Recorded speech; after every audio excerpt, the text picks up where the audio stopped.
shit. Let's get cracking. What's going on, champs? Hope you guys doing well. Morning to you guys. Happy, what is it, Wednesday today? Happy Wednesday to you guys, man. Really appreciate that you guys are here. Smash the likes button, hit the subscribe button. We're gonna get this shit cracking as well. So as you all have seen with crypto, we've had a heavy ass dump in the market itself, completely causing it's like cascade effect from like the whole issue with the FTX stuff that's going on with Binance. And it's, well, let's put it this way, right? Sam got fucked. Like, he got really bent over as well. We've seen FTT last night. I was watching it at like, well, I was seeing it at like about $20. Was it $22? $22. Just, it was bouncing up and down, and it just collapsed. I think it's at $4 at the moment. I hope SC got rid of thingy. SC. I keep confusing SC and CZ. My mistake. Sorry about that, SC, and sorry about that, CZ. I hope CZ actually sold all his. I'm guessing he probably could have dumped his tokens on the market, but he did. He signed a LOI with Sam. With FTX, looking to buy FTX actually. But basically, is really this LOI is not to say he's gonna buy like 100%. Yeah, that he's gonna pay for whatever the value is, X, Y, and Z, and get it over and with. It obviously there's gonna be some due diligence gonna be done behind the scenes, and then from there they can decide if they want to buy it or not. So looking how FTT has performed over the last 12 hours or so, I'd say, or even more, just over that. Like, well, in the last 24 hours, it's been really shit, and the whole market has cascaded. The worst one is Solana, fucking hell. Yeah, think about it this way, right? What is Solana's competitor? BNB, right? So your CZ, you're not gonna let Solana like slide like that, and Solana's dropped. I'm looking at it right now, $16 at the moment, 32% down. It's going down to zero. So this is like a Luna. This is Luna Cascade all over again. Pretty much looking to short all these kind of shitty ass things. Well, no, I can't really say shitty ass thing. They made money for me as well, but like looking to short the whole market. I wasn't along in Solana. I had plans on Solana as well, and so I entered in at $28, $28, and then like I rode it to, I can't remember where it was, man, because he got to the mid range of the range I was talking about. And I tighten my stops basically. So let me have a look at the chart before I do so. I'll bring this up actually for you guys so you guys can see. So what happened was price yesterday. Let me just explain the price in terms of price action, and then we get cracking on this. What happened in terms of price action? We had this range here. So I discussed this actually yesterday. I actually discussed this to you guys yesterday. That what happened with price? We've taken out liquidity from last week's high, right? Or obviously we got this liquidity there. We're taking out liquidity from the highs itself, and we came back within 2 weeks ago's range itself. We're back into the range, and it was a shorting opportunity. Obviously, I didn't get into any shorts. I was just a bit cautious about the whole thing, especially with midterms coming up. And price came back down to range low. You can see its support comes back down, takes out this liquidity, and he bounces up. So when he bounces up, this is what I was looking at in particular, right? So this is more of an education point of view for you guys as well. So I posted the plans for Solana with the guys. The guys all took it actually. They fucking killed it. So obviously, like, you've got this low here, right? So like we got this first drop over here. So what happened is we had this massive rally drop down. And I always say to you guys, right? So when you see a massive drop, what you do is wait for it to consolidate. You got a consolidation over here, and where was the consolidation? Well, it was between this low here and this high over here. That's where the consolidation was about. And you can see price broke above, right? We did a stop run of these highs there. Obviously got a fair value gap or inefficiency, whichever you want to call it. Got all this inefficiency there. We come up, rally into this low there, and we come back down. To me already, I was like, all right, it's time to go long. And so you go long. So I went long on a break on market structure. This is a complete break on market structure. So we're gonna flip it back up on short term. So I was like looking at targets at mid range and then range high. So like these are the key areas I'm looking for. So once it comes back down, I bought in around $28, around here, around there. Watch it goes down. My stop loss was over here, right? I'm completely wrong here. What happened is come back down, and when we rally up, I took profit at mid range. So that's TP1 hit. TP2 would have been there. It didn't come up there, so I'm watching this as well. And I was telling the guys quite clearly, listen, guys, just tighten your stops or break even or cut the trade, because this massive shot. Remember, when you see a fucking fast move up, right? When you see a huge fast move up, yeah, fuck the down market. Because you could say to me like, well, dang, hang on a second, we've had a dump from over here. But look, really and truly, look on the 15 minutes. It's not really a fast move down. This is all planned selling. This is not it's not a shank down. All this is a grind back down, losing levels, right? Losing SRs all the way there, grinding back down, finding resistance, grinds back down, back into this range high, grinds above it, comes back down, has a bit of a fast drop there on the 15 minutes there, but nothing as compared as this move over here, right? Like if you compare this drop over here to how this spiked up, right? That's unnatural. That's a fucking not normal thing. So price still grinds back down, grinds over there, comes back below it, loses this resistance. You could have entered there, stop loss there, target to mid range, grinds back up, plays back up. It's all like shorting positions. It's actually looking for more shorts all the way through there, comes back down, shoots down, back to range low. So we have this grind all the way there. Now I saw this fast move up, right? And remember, we got a bear market thing. It's a bear market rally in my opinion. And then at the same time, you got the idea is that the way, and we discussed this yesterday, the way Nasdaq and Dow and ES has been playing compared to how crypto is playing, it's unnatural. This is this is dangerous. This is what shows to me that there are whales out there who've got millions and millions of dollars. Not the type of dollars like influencers have, but I'm talking about like bigger money that influencers have, right? They're proper whales, and they clearly shant the market. When they shant the market, it left the cascade effect that people like us, just the normal guys who are selling on the way down, or looking to long or looking to short because you're just trying to say, oh, it's a knife catching. But listen, guys, I'll be honest with you. Don't ever knife catch anything. This is lessons upon lessons. We've seen this over and over again since December. What knife catching are you doing? What DCA are you doing? When there's no DCA here. I've not said to you guys ever, time to DCA. I will tell you when I start buying in terms of long-term positions. 2023 is where I'm looking to buy. Let the price consolidate. Until then, it's just fuck all. It's just literally a bear market rally. And the funny thing is, right, literally this, right? The funny thing is, let me go to profiles. 1 second there. I literally said this to thingy. Was it yesterday? Where was it? I go, this one here. Yeah, it was yesterday. Would be pretty harsh if the bear market rally has ended because of the Binance v FTX Battle of the Titans. I missed 2018 bear market. 2022 bear market is just pure madness. What I meant by that, right, is that 2018, right, we were all trying to learn. Bear market happened, right, and there was none of this massive billionaires involved, right? There were just maybe a very small handful of millionaires. Forget the whales. The whales are one thing, but there was a couple of a handful of millionaires. I'm just talking in terms of I said it's called Burj Khalifa. I saw Mia Khalifa, fam. Yardy, fucking hell, man. What the fuck am I talking about? I need to double check. I may need to wear my glasses again. That's it. Yeah, fucking Mia Khalifa. I haven't heard from her for a long time. I hope she's alright, man. She was banging loads of fucking football players, wasn't she, innit? Naughty. So yeah. Let's get back to it before we get sidetracked on Mia Khalifa. She's pretty. She's fit though, actually. But yeah, sorry guys. Back to focus. Let's focus on this. Right? So the 2018 bear market, right? It's like we were all trying to learn. Like all of us influencers that you see nowadays with like 30, 40, 50, 100,000, 200,000 followers or plus, right? We're in the bear market in 2018. We played the 2017 to 2018 move. 2018 was just we were trying to figure out what trading is really and truly. We were trying to figure out what trading is and how do we trade, what's the market like. This is when all this education started to come about. And shout out to SC, he was a king already at the time. I'll be honest with you, SC is a king because I learned everything from him back then. I learned all my like my trading from him. So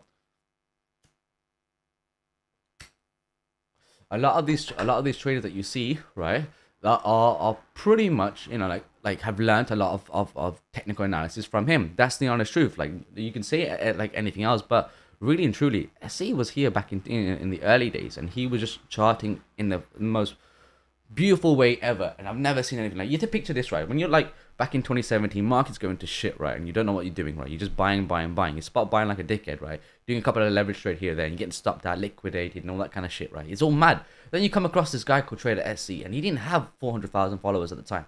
He didn't have that. He was a geezer that was just fucking sick.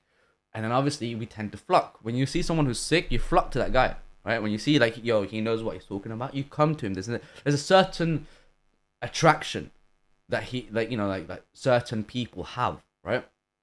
I'm not saying that I don't have it or I have it. I'm not saying that, but I'm talking about SC. The SC is the king, and he will always be the GOAT. 100%. Shout out to my brother. So we started learning how to actually trade price, right? Understanding price action, right, in the bear market. And we were learning, and then we were watching the market, and there was none of this fuckery. So when I'm talking about fuckery, I mean there was none of this crazy ass loot. There was none of this Luna shit, FTT shit that was going on. There was none of this Solana shit that's going on. None of that. There was none of that. It was all planned selling. And then there was the only scary dump that we ever experienced. When I mean scary dump, where there was panic in the market, was here. I'll show you. Right here. Let me go on the daily. I know exactly what the deal is actually. Delete that as well, because that stopped at a break. I think a break even on there. On profit there. So yeah, the scary dump was here. Let me just show you this. So obviously we all experienced from the top of 2017 right over here, and we watch this go back down. Look at this planned selling. This is all planned selling. Massive drop. We feel like inefficiencies all the way through. We do feel like inefficiencies. The only inefficiency, let's see, did we fill it out? Is there any? On the daily, I'm talking about every inefficiency was filled out, planned out. It was popped back in, coming to these highs, thingy, break down. This got all the block right here, acting as resistance. This is the low. It's the key low that we're finding resistance of. Find resistance, sell off there, comes back down, and it was scary. This drop here, I remember this really well. This drop in February 2018 was fucking scary. Then what happened? Come into we come back up, we push back up, find resistance there, double top the shit out of it, come back down, right? Lose this low, breaking market structure, we're coming back down as well. And then we start playing over here. In April, I remember this really well, right? April, I didn't jump in quite on time, because you have to remember, you're scared, you're fucking scared, you didn't know what the hell was going on. You missed all days, bro, we all do, man. So in April, April, I remember there was a couple of guys. Shout out to Crypto Shadow was one of those guys. I remember very well that he caught the bottom of the alt of this. He caught the bottom of this itself on alt as well, and he played that 3 to 4x move all the way here. Obviously, we come up into here. This is the order block that we got in place. We grind back up, fakes out deviation of that range itself, comes back down to range low, breaks down, sells off, and he comes over here. Now, the scary thing that we experienced was this. I'll show you this. This is where it gets fucked up, right? And that's the only time we found some scariness, right? It was this. So if I show you this low, right? Let me just, there we go. You guys can see that. There we go. That's it. I'll show you this low. The low that we all were saying at that time, the hold that we should be holding support, was this, right? At that time, we didn't know what the fuck was going on. We didn't know what trading. We thought we knew what trading was after about a month or 2 months of understanding price action, but it doesn't take you 2 months to actually understand price action. It takes you a long fucking time. We're talking about, like years and years and years for you to really understand this. But to be fair, I'm telling you this now, right? Here's a little bit of alpha if you didn't know this, right?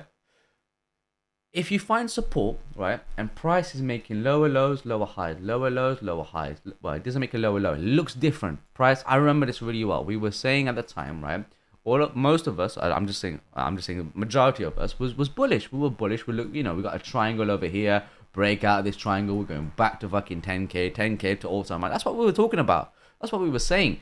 And I remember this really well. Here, in this particular area, this particular range over here, especially this little bit here, just before then.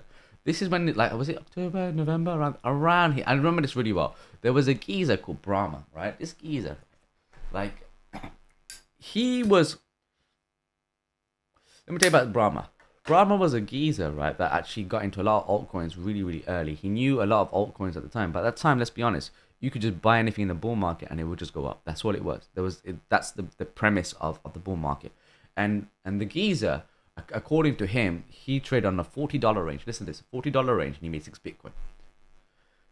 At the time, a lot of us were saying it's impossible. We like, like there was influencers. I wasn't an influencer at the time. The influencer was asking, yo, show a P&L, show a P&L and whatever, and he disappeared. Like I don't know what happened. I forgot what the story was, but he disappeared. He never said anything. I think he scammed a couple of people, like a lot of people, several Bitcoins at the time, and done one. But look at this, right? The key point I want to try to bring back to this is this. So we got deviation here, support here.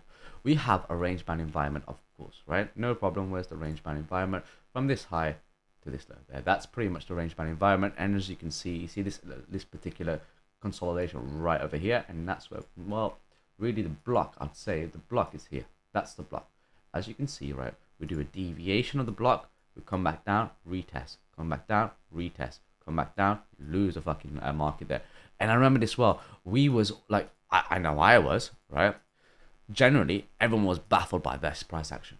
Fucking baffled. We're like, what the fuck happened here? We had none of us at that time believed that we was gonna lose 6k. 6k was supposed to be the support. 6k was supposed to be the key factor. 6k was like, yeah, that's the bottom, generational bottoms. We're gonna go back to 20k. We're gonna go to 100k, a million, whatever the numbers we were saying at the time. That's why we were all so adamant on that. We believed it. We believed it with all our hearts, and I remember this really well. And I'm telling you this really well, this experience to you guys. Like when I talk and I tell you about my stories and I give you story time and I give you my experiences and all this shit like that, right? I'm passing on information to you guys. Now it's up to you guys how you want to take it. If you want to take it as face value and be like, all right, cool, that's his shit, fuck off, I don't want to listen to you, that's no problem. If you want to take it as okay, this guy's telling me an experience so I can actually learn from this, that's the aim. It's like my experiences, I pass it on. It's like there's going to be a range of people with different ages, different experiences, different views and whatnot. And it's nice that we all get to share that experience. Like I'm sharing mine, I'm using this platform to share it. You guys are more than welcome to share yours on the chat, and if you guys want to jump on the stream, message me. You can message me on on Twitter at Trader Daink, and we can actually sort something out. We can bring you on the stream and we can chat. If you want to chat, you can chat. Whatever you want to do, it's all there. I'm happy to pass that on to you guys, right? So, what's it? And when we lost this market, right? We lost this market and we was in massive disbelief, right? Now, the key point I want to take away, right, is this, right? Is that when you find support and we keep hitting support so many times, that's not fucking good, right? This all really, right? Let me just highlight a block. This all here, this last down candle here to here, that should have been the key for us to say this is not fucking good, right? You see how things change already. If I'm looking at support, if I'm looking at this support right here, you're saying, yeah, working long, invalidations here, let's go. What happens? We lose this fucking invalidation and it sells off. But if you change your perspective and you're like, okay, what's the price is in a range, right? Yes, we've got this range band environment over here. I can totally agree. That's a range band environment, that high to this low, this kind of stuff. We got a range band environment, no problem. But what I'm trying to show to you, if you just change your view and understand what price is doing, where price is playing, and really price was playing in this block here. Let me just fucking do that here. I need to get a bigger screen probably. So yeah, so you see this last down candle here that sends the market back up. It's right here. That's the high there. And you can see literally, yeah, it does. This block is the key because what happened is holds the support, and then we come back down. And we come back and there's a bit of a deviation, hold the support, come back down, there's a deviation, hold the support, come back down. And it's like, yo, what the fuck? With no deviation. What the fuck's going on? That's not fucking normal. You know what I'm saying? Like, guys, if we're back in the range, what do? We said it plenty of times. If you're in a range band environment, that's the range high and that's the range low. This is a range. This is a range. Okay? It may be an order block to you guys or whatever, but you can look at it as a range. Because why? We are playing. Let me just remove this shit here. What we're doing is we're playing within here, between this high, the mid range, and the range low. That's all it is. If I would draw to a mid range, let's just see how that reacts. So the mid range is about probably around here, and look at that. Pretty much, right? Not drawn to scale, but pretty much support, deviation, a bit of support there. We lose the support there. The next candle doesn't even retest it. It just comes back down. It's just playing back into this area here. That's what it does. And then what happens is, well, obviously, we lose it. So you see what happens like when you change your view. Like, this is getting absorbed. If this was a buy, if this was supposed to be strong, we shouldn't be wasting time over here. We shouldn't be wasting too much time over here grinding here. So going back in hindsight, that was a fucking downfall for us. Well, for me personally. So learning this at that time, learning after in terms of PA, price action, and the experience I've got over the years, I'm able to go back in time and say, where did I fucked up? And that's the one key thing everyone needs to look at, like, where do you fuck up in it? Because, like, we all fucked up somewhere along the lines, like, in terms of trading. It happens to all of us. It's not a problem. So that's the key thing. And then what happened is, if I were to draw this, right, we got this. Let me just get this as a fucking, there we go. That's much more better. Let me delete this for a second. Right, there, and that's that. Right, let me just drag this across and look how it reacts afterwards. You see this?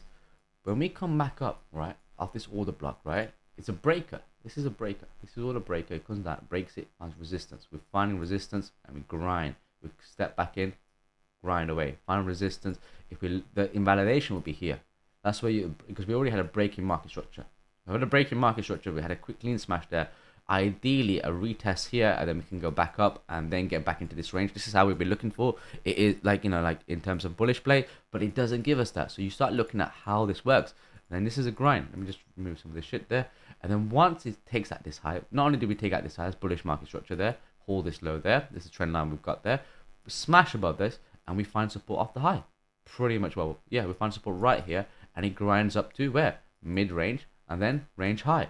Once we get above the range high, there we go, off we go. And it just so happens, right, that when we retest this, right, we come back off the same area, that same block. All I've done is just dragged it. It's the same fucking daily block I've used, nothing else. I haven't used anything special here.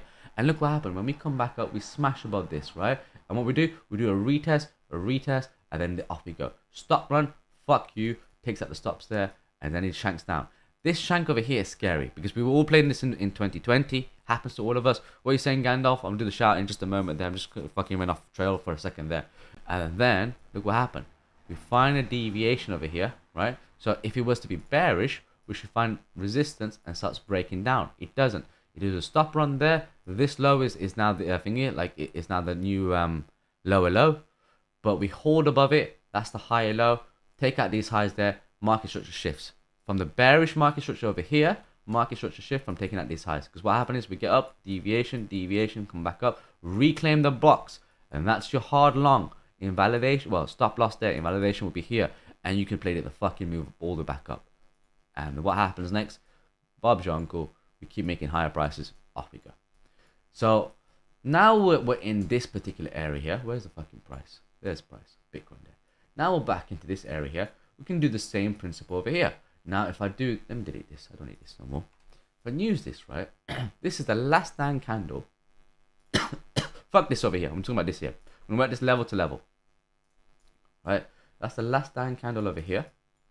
And it just so happens that that red line is about the mid-range anyway. So we can leave that there anyway. And this is where we are. Same situations going on. The same situation. Does this look good to you guys? Tell me. Tell me. Be honest with me. Does this look good? Knowing that price is in a range and we've done something similar to this, and when price comes out to here, we're playing it back to mid-range, lose this mid-range. What we do, look for range low. We lose this area here, fucking sell the shit out of it, right? Now you tell, or we could do that, or we hold above it, reclaim, get back up, and then do this. You tell me right now, here and there, does this look good? It's not looking good, bro. Aromatic saying it already. It's not looking good. The daily, right? Look, we've taken out liquidity over here. No problem. We've come back to 17.5k. That was a key area there. Now we're back into a range bound environment where we can play it short term back down to range low, which comes down to 16.1k, 16.2k. Looks terrible. Skin face is saying it looks awful. Not looking good, of course. Looking fucking like shit, isn't it? It looks terrible. Like I don't know how to be bullish on this. I'll be honest with you. The way that I can only be bullish from a perspective of just looking at a trade is that we need to hold this mid-range, which we're going to discuss on price action in a bit. We need to hold this mid-range, hold above it, shows bullish price action, come back to target 1. That's 18.9k. I mean, I have to look at these lows here. That'd be target 1, that'd be target 1, and that'd be target 2. Do we come back and retest this area here? I don't think we do. I don't think we could.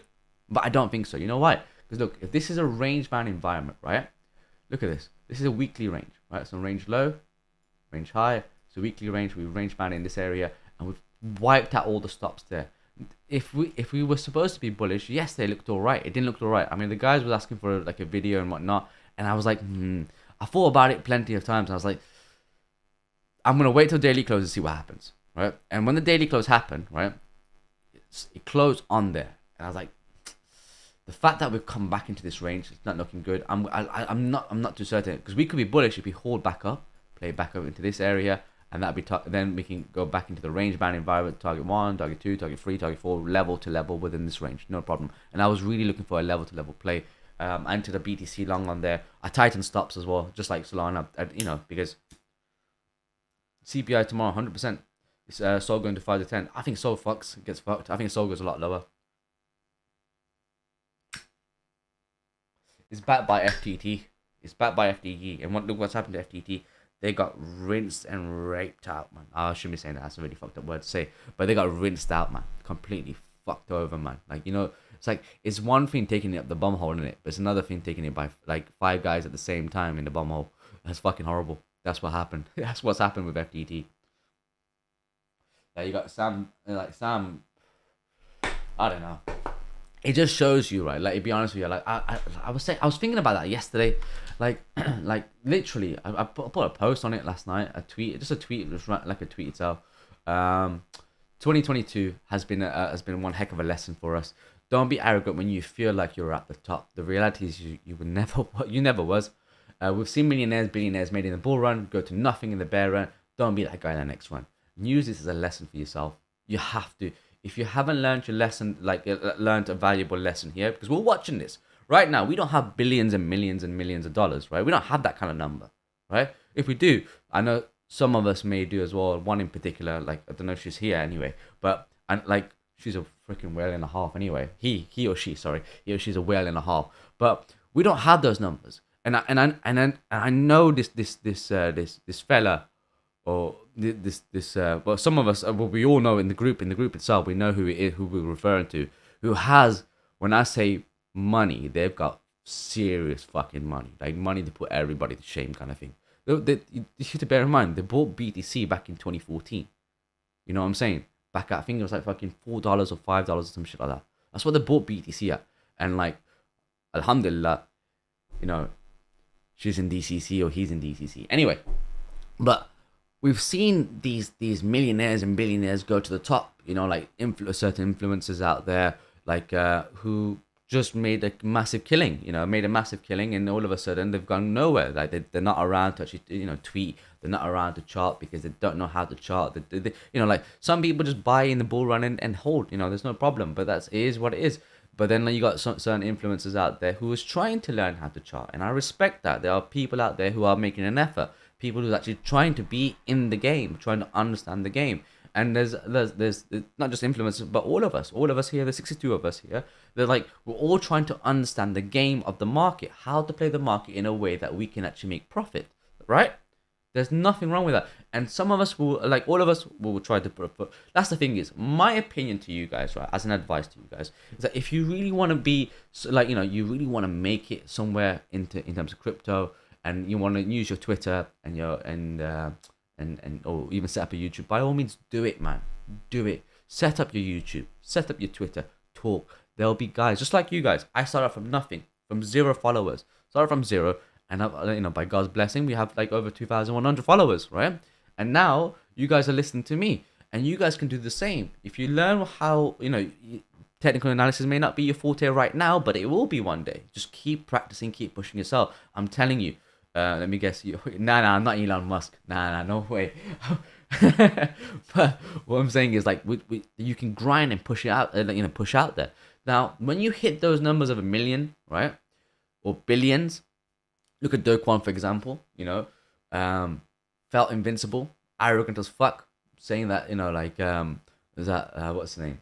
Luna was going to go to the moon, and, you know, like, did a bet of $90, like, you know, $90 with the low, you know, next year's are going to be above, well, yeah, next year's going to be above $90, something like that, or $100, whatever the number was, and he got fucked. 3AC got fucked. Celsius got fucked. I think FTX getting fucked over now. Like there's no room for the literally. You gotta remember this now. There's no room for errors. There's none whatsoever. You can't make an error here, and the errors could be being arrogant.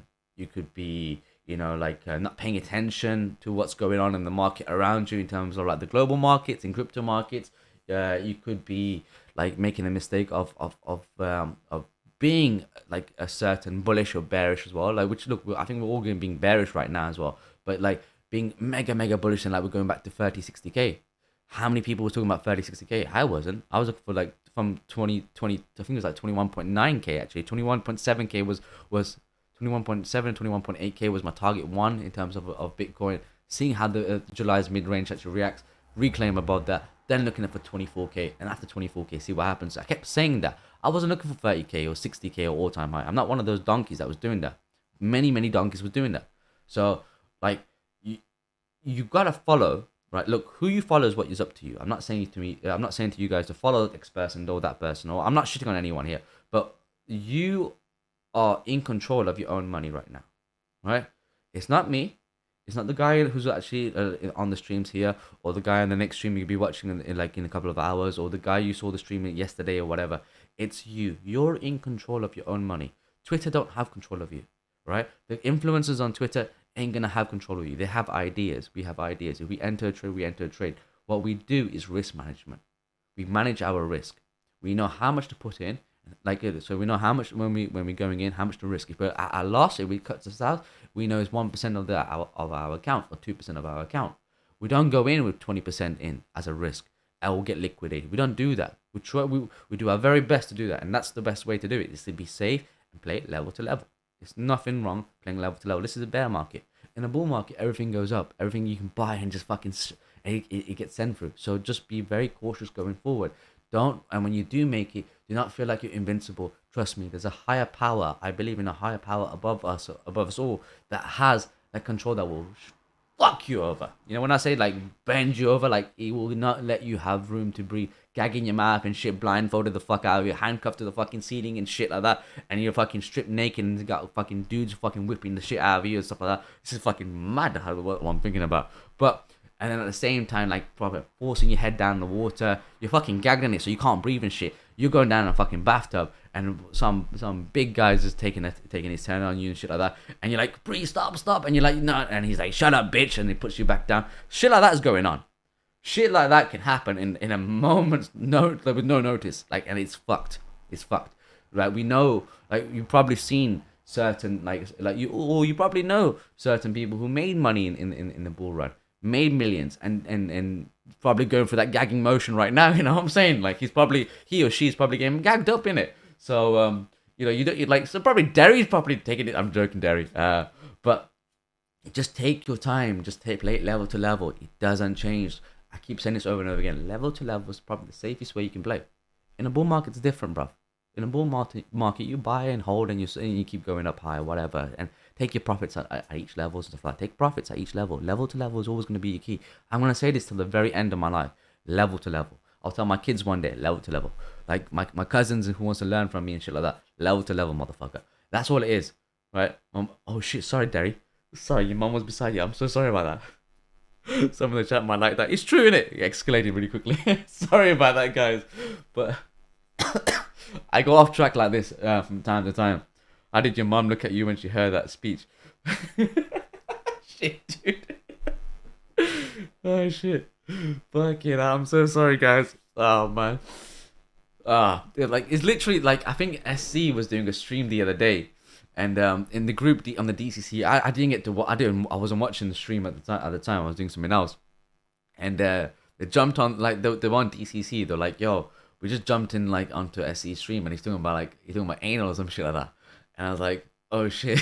Now I'm thinking about to myself like, "Yo, if someone jumps into my stream and hears about fucking gagging and face down like some fucking Guantanamo Bay shit, it's like fucking messed up." DCC, Daink Country Club. Next will most likely be KuCoin. You think so? I don't know, man, but it's true. I did say to you guys, I don't know, I must have said it to you guys on YouTube, but I definitely said it in the country club that CZ's looking to take over.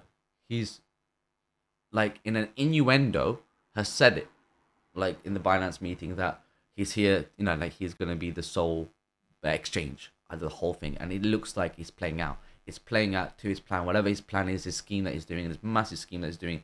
And you know what? Shout out to CZ, he's fucking smashing the fuck out of it. Because let's be honest, right? No one likes what's going on. No one really likes what's going on. It's fucking horrible. I think this is too bright in my fucking face, and it might be bright in your face there. There you go. Sorry about that, guys. But it's please don't start a preaching parenting channel. No, I can't, bro. Do you know what? If I do a parenting channel, right? Like I think some of this, I don't know if there's any kids. I know there's some kids like 17, 18 are watching the stream as well. They do watch it. I seen the thingy. So like, I don't know. SEC will go after CZ. Nah, I don't think so. He's outside the US jurisdiction. Why would they go after thingy? Thingy he's based in China, isn't he? Why would America go after the Chinese? You want to go start war with the Chinese? No, you don't. You didn't want to get involved with the whole Russian-Ukraine war, so I don't think the SEC is going to go after thingy. And the Binance doesn't trade in thingy in the US. So, are you 17, Valley? But he was a trigger. It's programmed. Yeah, look, we could say it's programmed. A lot of us think it's programmed, but at the end of the day, no one foresaw what was going to happen here. Like I didn't. I really didn't. I didn't think this was going to happen. I had a feeling that FTT was going to go down because you know. But then when CZ actually was mentioning about like you know like he did an LOI with FTX and they're looking to purchase Binance and stuff like that. It was like it gave some hope. It wasn't a fact because the point they were saying is that after due diligence, like the LOI, what happens with LOIs is that after due diligence, they can decide whether they want to buy it or not. And I don't think they're gonna fucking buy this. With Solana, I don't think Solana's fucked, mate. I think Solana's gone. It's non-binding, yeah. Literally toilet paper. Yeah, it is. That's what it means. LOI is literally toilet paper, open interest. uh, so, but it's a bit of a nut. You know what? I need to take a piss, man. Sorry about this. Let me just take a fucking piss. Jeez, and then we get cracking. We've done all the talks and all the bullshit talks and stuff like that. But we're gonna start doing the be right back. 2 minutes. I drink so much water that I'm fucking pissing like a fountain, man. What the fuck's going on? Price action will commence.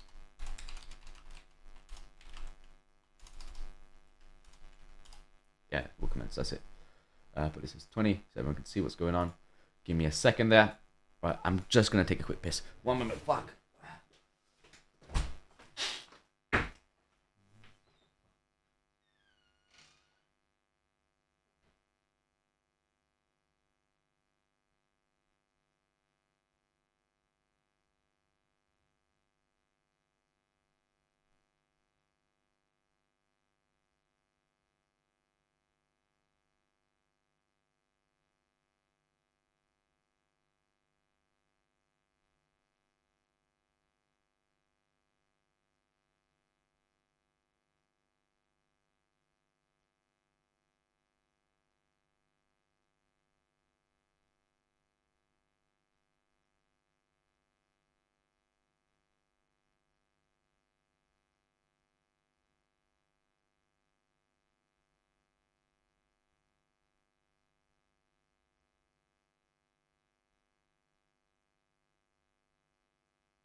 Right, I'm back. Sorry about that, guys. Fucking hell. Jesus Christ. BitBoy actually called SPF out over this about 4 weeks ago. Oh, yeah, but at least BitBoy's doing something good, you know. Shout out to BitBoy. Yeah, pay to him. Time to use nappies. Bruv, I'll tell you something, fam. Like, I'm drinking a gallon of water a day, fam. A gallon of water. 4.55 litres. 4.55 litres of... In case you didn't know what a gallon is to a litre. 4.55 litres worth of fucking water a day, fam. Like, I'm going for this, like... I'm redoing this, my whole health shit situation going on. Like, I'm working out again every day. Well, not every day, that's a lie. I'm working out again. At the moment, I'm doing 3 days a week. This week I'll do 3 days a week again. I did it 3 days a week last week as well, just to get the warm up the body, and then I'm going back 6 days a week again. 6 days a week, Monday to Saturday, rest on Sunday. I was at my peak strength at that time, fam. Like some mad peak strength when I was doing housework in the house, man. But I was lifting a fucking this beam that was like 100 kilos in it. I just put it on my shoulder, just walked with it. I felt mad stronger. Then after that, I went to Binance conference. I'm not blaming Binance at all, but I went to the conference and came back, and I just became lazy. So now back into it. Let's get back to strength as well. And you know, I need to get healthy, man. I need to get a lot more healthy. I smoke a lot as it is. Oh yeah, bless you.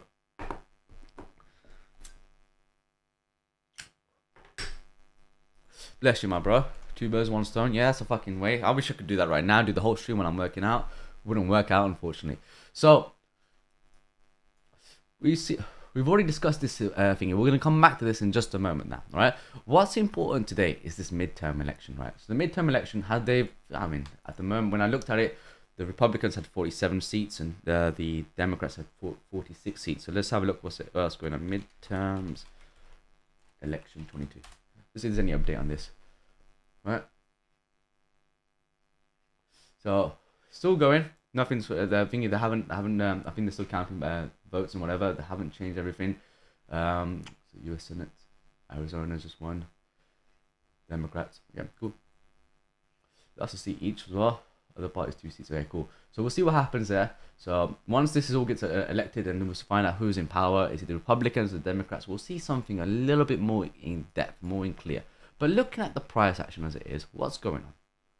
Okay. What happened? Wait, what is that?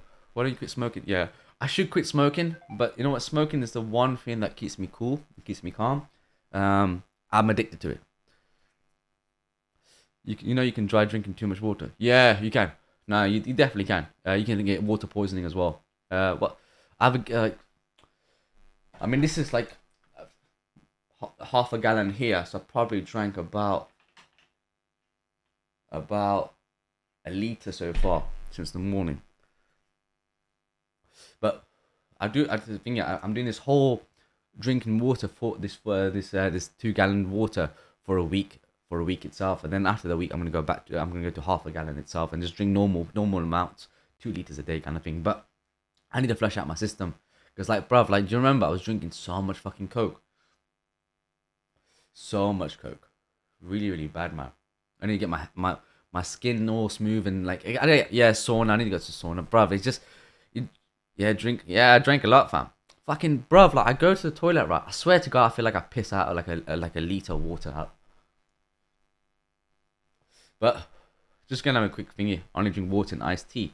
I'm not a fan of iced tea. I prefer normal tea. But yeah, let's get back cracking on this as well. So we're looking at this, right? So this is really the range band environment. So we got range high. So this is the range low, and that's the range high. Okay, we're just using these highs itself. Okay, price has been locked off from this area consolidation. Okay, can you see this particular area right here? That's the area where price has been locked off. We found resistance over here, found resistance here.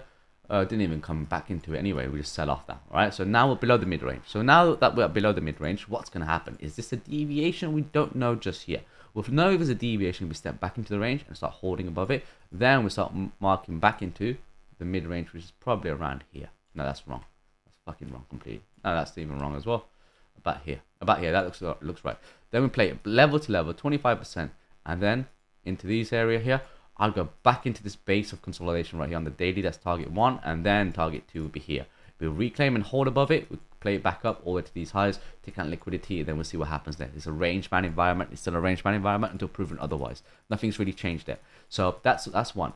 Number 2 that we're looking at as well is that we got this this channel here, right? This channel is still holding out. So if I drew this, if I delete everything off, right? Again, as usual, like yesterday, fucking hell.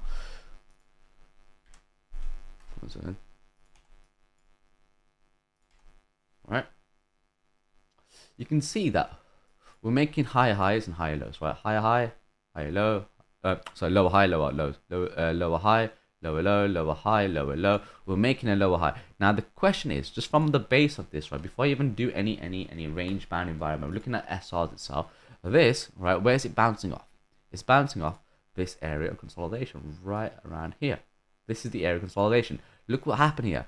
If this was supposed to be strong, just like this, like over here, we came back down, we didn't waste any time, we shot back up, right? If it was supposed to be strong, we shot back up. Now look at what happened here. We've come back down, support, and then we close into here. We've got a bit of a gap, no problem. We can fill out this gap either like in the next couple of days, or we can do it afterwards. I don't fucking know.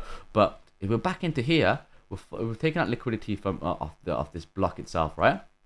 They got liquidity over there at the bottom. Now, there's two things. Either we get back up and hold above this, which comes in around, let's say, it's about 110.2. Let's go to 110.2. Let's go on high numbers, right? Hold above it, and then shows bullish market structure. We can go back up into this area here. Then we'll see what happens next, okay? That's number 1. Number 2 is that we come back down. We close below here. Come back down as resistance, break down, bearish market structure, sell off, off we go. And we can go back to the next level. I mean, like, we're going to find some reaction off here, because that's the last low that sends the market back then, consolidated here. This is a swing low, and that's the swing high. And then we can see how we go in reaction off to these lows there, right? And then we'll see what happens next. So that's all the possibility that we have. And if this happens, right, now normally I would say it would be good for crypto, but the way crypto is going, right, I don't think it's going to be that good for crypto. I think it's just going to be more of a mini bounce. I don't think that the idea of, look, we can't rule off the idea of 24K sitting on the table. I'm not saying that, oh yeah, we can't say 24K is not on the table. I say 30K is way off the table. I think that's down the fucking, like, imagine you're sitting on the table of the Last Supper, and you know that long ass table that you got, and there's bare man's there. That 30K is at the bottom of the table. It's at the very, very bottom of the table. That you're fucking at the other side, and you're looking at 30K. You're not gonna have a conversation with 30K. You're not gonna be like, yo, 30K, what you saying, fam? You good? You're not gonna do that. He's not gonna hear you, right? You can say to, like, you're like, where are we right now? BTC is at like 17K. You can look at 18K. You'd be like, yo, 18K, you good? 18K will hear you. 19K is a bit further away. 20K, you know, it's a bit of a trouble here. We're in a very troubled area. So, and I'm very, very glad I didn't buy any more alts. The only one I got fucked over on was Doge. That's the only one that got bent over on that one, right? But everything else, I'm not holding Doge no more. Don't get me wrong. But I got bent over. I took a bit of a loss on Doge. But I'm so happy that I didn't even buy any alts, and I'm really happy that I didn't tell the guys at DCC to buy anything. Because if I had told them to buy something, bro, it looks fucking bad. And I'm glad I never did. I was looking at leverage plays. I had some confirmation plays. I was looking for confirmational plays, and nothing set up. So when there was a long on Sol, I was like, target 1 and target 2 was there, mid-range and range high. Same with BTC and X, Y, and Z. What happened was they took their profits, right? When they took their profits, I told them all, tighten your stops, put it to break even, and cut your trade. That's it. That's your 3 things you want. I don't want anyone to take any losses. And they made some peace. They made some peace off that rally there. Obviously, you would make more money if you took a short. But be honest, how many people took a short yesterday? Not many people. Because I was looking at the market. I'm like, oh shit. You know, it's one of those ones. Like, oh shit. Okay, so this, like, it's such a mess. I'm gonna have to let it do its thing. The thing is, you're saying DOT is looking good. I understand where you're coming from, right? We'll talk about DOT in just a second. But really and truly, right? It's like, now that we've had such a fucking drastic drop on Bitcoin, and look, Bitcoin is dropping off. This is the daily. Look at this, right? Look at the range band here. We're playing in this range over here, so I can actually draw this within here. Okay, this is fucking crazy shit there, right? We're playing here. That's on dollar index. Look at ES. ES, where are we playing? We're playing on here. It looks quite heavy to me, in my opinion. right? There, we're playing on here. Because the reason why I'm saying it's heavy is that we're finding resistance off this.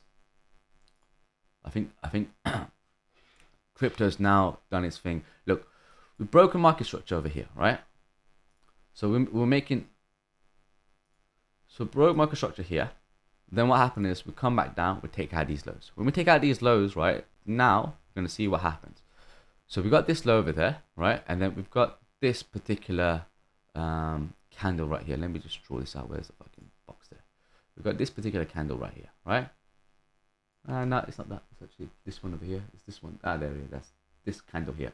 That's where the area consolidation was, where price, once it took a stop run there, it grinds at the bottom, does a stop run of these lows over here, and it reclaims and holds the bottom of this. It reclaims, shoots back up, holds there. So it's bullish price action there. Take out these highs there. It's all good. We have high thingy. Now we need to take out these highs. We take out these highs there, which shows that this now has become a range. So if I just delete all this, right, and say that we've got a range bound environment, what's the range low and what's the range high? This is range low, right? And this is range high. And look where we are. We are just above the range high. But we're finding problem because we now got areas of consolidation where price is finding resistance, right? Pay attention here. You see this area here? This is the area that we find resistance, number one. Spikes up, sells off. We come back down, right? Has a deeper pullback, no problem. But the fact that we're spiking up into these areas, why is it spiking here? What is causing the area, which area consolidation is causing more problems? Well, it's this. This is the area that's causing problems. So now I can already say, I can take a short, right? If we break down here, this is my confirmation. We'll stop, hard stop here. That's my validation, because if we come back up, I'm expecting this block to hold as resistance and then sell off back to the mid-range, back to range low. This is the market I'm looking for. That's what I'm looking for. I'm looking for shorts, which means that dollar index, right, could be a long. Because with dollar index, right, I believe, in my opinion, right, if fucking, what's his name? If Democrats win, right, dollar index is going to push up, right? They have a tendency to always push the dollar index during their power, during their reign. And if the Republicans win, then dollar index will push down. Then we'll see how it works. But in my opinion, right now, right off the bat, it's looking like a short. It's looking like a short before it even becomes a short. This is like, if I could enter in with a hard stop over here, right? Well, hard stop over here. This is where you're completely wrong. You can put a stop loss there. I'll probably put the stop loss here, play back down. Once we get back down, right, half position size, once we get back down below into this range, you got to ask yourself, the fuck are you doing back in the range? This is not looking good. Bitcoin's going to go back down. Fucking let's go down. All right, that's pretty much the gist of it. Okay? So, if we're bearish on ES, whoops, let me bring this up. Like, yeah, if I was wrong, how would I be wrong, right? I want to see us, right, reclaim that block. Once we reclaim that block, the next area will be this area. We've retested it once as resistance, which means we can retest this again as resistance, break down, and then that'll be a short scenario here. Enter your short, hard stop over here, play it back down to this supply and demand area between these two areas. Once we lose this area here, then we go back down the short scenario. But if I was to be bullish, right, for me, my confirmation on bullishness on this, right, is now become onto here. Reclaim this this block here, hold above it, bullish market structure, then we can start going to these lows over here, into this area here, and probably squeeze into these highs over there and see what happens there. That's the next. These are the next areas we're looking for, but it doesn't look fucking good. Just look at that, man. Look at this wick right here. It's like when you got wicks that's like like this up on the upside, and we're making thingy, like, look at this. Like, yeah, you're gonna say, yeah, break out of it and hold it, but yeah, fuck, that's true. I agree with you. If you break out the trend line, hold the trend line, hold the support, then we can start going up higher. I agree with you. I'm not going to disagree with you. That's where, like, a short-term trade to back into this area here.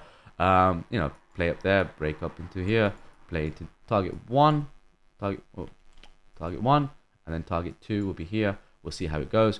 Breaks down, cut the whole fucking trade. We're going to go back down lower, right, and go take a short. So, Doge will be good at 6.75. I'm looking at 2 cents, fam. I'm looking at 2 cents. 2 cents. I will talk about Doge in a second. So, it's looking like a bag of shit right now. I ain't gonna lie to you, but what can we do? We gotta deal with this bag of shit. It's like if your mom gives it to you, say, yo, put this bag of shit into the bin outside. You're not gonna say to your mom, no. If you do, you got balls, man. Because I ain't gonna say no to my mom in it. I'm gonna get fucking slapped up and shit like that. Fucking, you know, the wooden spoon get chucked in my face and some shit like that. I'm not doing that, bro. I'm 30 years old and my mom will beat my ass. But you can clearly see, bro, USDT. What about USDT? A0 seems like a lot of them look strong right now, but there's a cascade effect. It all comes down to what BTC and Ethereum does and what dollar and ES does. But I don't think it's going to be that much of a strong move because we're still in a bearish market. The macro bias hasn't changed. The macro bias or bearishness hasn't changed. It's just so now that Bitcoin is actually made a lot more lower. But we'll get to that in just a second. But you see, literally this block here is the area that's acting as resistance, man. Completely resistance. Any retest above there, breakdown, lose this low over here. Fire on resistance, that's your confirmation. Send this back down. Hard stop loss over there. You can put a stop loss above this high over here. Play it back down. I'd say probably, well, short term off this low here. We'll find a range bound environment that will play around here. Once we lose this low over here, like so, and then we can squeeze it back into this area here. That's your next set of targets, and then we can go. But then we're playing it back into this area here, between this high and this low there, and then we can squeeze it back down to range low. And obviously we'll step back into the range and then we can play it back down to mid-range, okay? And I think mid-range will be around somewhere around here. And if that happens, it's not looking good for BTC. Going to BTC, what's so important? I want to touch base on something first. Before I even go into this, I want to touch base on this.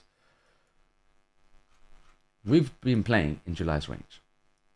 Everyone can agree that was in July's range, right? We can delete this, monthly open, we'll leave that here for now. Weekly open, look at that fucking weekly open. It's nasty. Let's look at the weekly actually for a second. God damn it. I mean, like, all we can see on the weekly right now, that we've taken out all the liquidity from here, right? And taken out liquidity here. We've taken out all this liquidity there, right? This was supposed to be the generational bottom. Everyone was saying it. All these donkeys out there, it's a generational bottom. Like, you ain't going to go lower than this. It's going to be higher and whatnot. That's supposed to be the generational bottom. But are we in, like, I wonder, are they saying now, is this the generational bottom? And I wonder now. Bro, I tell my mom that she stays outside. I'm going to lie to her. There is a lot of people, man. Yeah, smash the likes, everybody, man. Show some love. I mean, who do we have here? Let's give a quick shout to everyone. Quick pause and we give a quick shout. I need to breathe a little bit as well. I've got Morningstar here. Got Daink Country Club. We got, oops. Chat. Who do we have? Let's have a look. Yeah, we got Cryptique, Joel Fennel. We got Morningstar. We got Carolyn here. We got JMO up. We got Piotr. Yardi's in the house. Justin Water. Shout out to Bernd. Rack Econ Valleys here. Aromatics here. We got Nings in the house. We got who else? We got Online Earning. We've got Turner Hands here. We got Derry's in the house as well. Morningstar. Get that. We've got a fucking bunch of people, man. Show some love, man. Really appreciate you guys, man. Big love to you guys.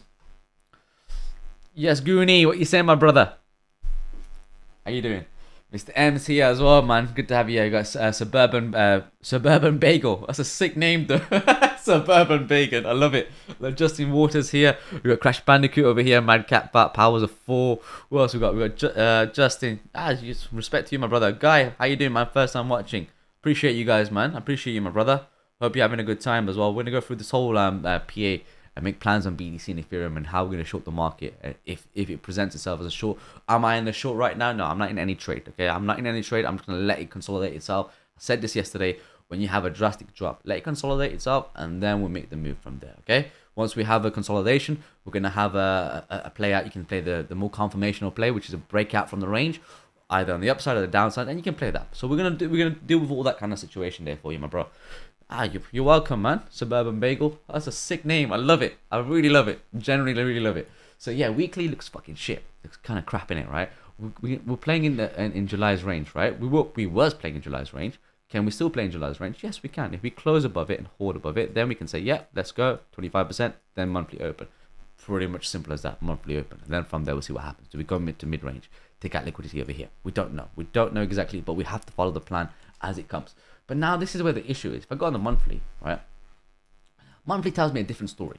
Okay, slightly different story, which makes me want to bring up another chart.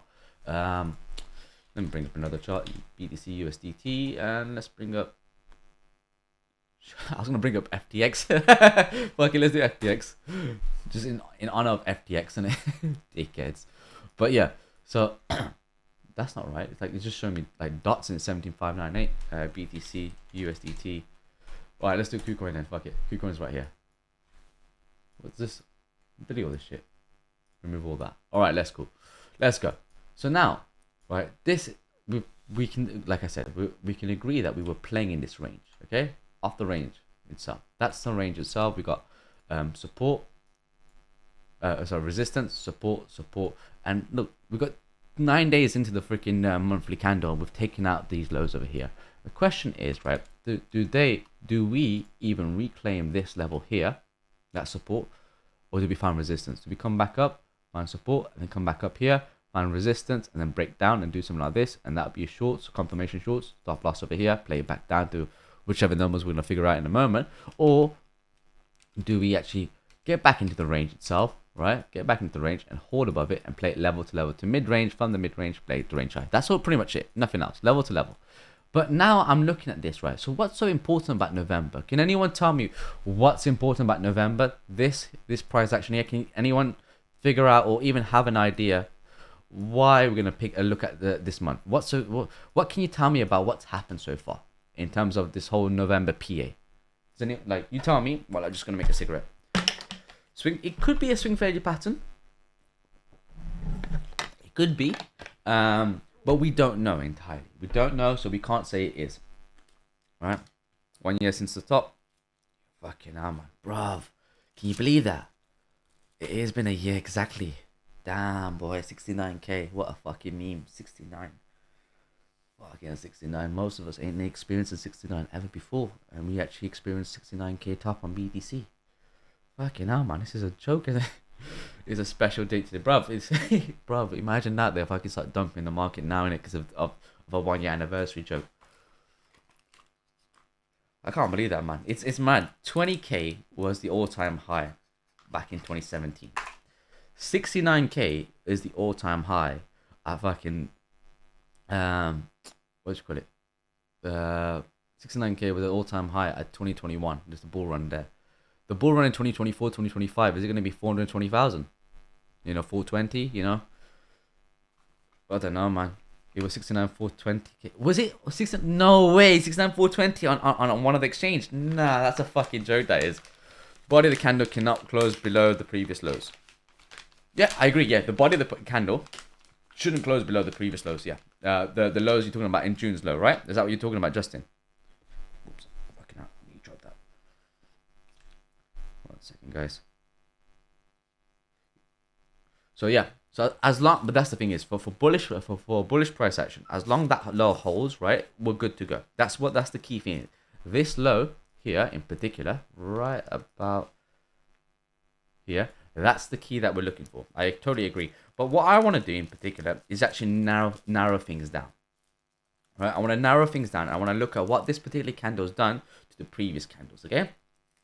So we're gonna run this together, and hopefully you learn something as well. Okay. Now, this candle here, November so far, what has it done? Well, what it's done is taken out liquidity from October's high. At the same time, it's taken out liquidity from October's low. So now this could be a particular range. As long this low holds, which goes with like what the guys are saying, and you know, that shout out to you guys, you got it completely right there. As long this low holds, then we start looking for how do we react at October's low. October's low comes into about, what's the number on this exchange? 18.121, right? So as long, if we can reclaim 18.121, right? Let's go back on the weekly. Right, that's the low and that's the high. Okay, cool. Right, we're just going to focus on this. That's the low. And that's the high. This is October's low, October's high. That's all we're doing, right? If we can hold above it and then reclaim much, you know what? Fuck it. Let's do a Fibonacci. Let's do a fucking Fibonacci. I don't know why I'm drawing this out single-handedly. Let's go back to the monthly, right?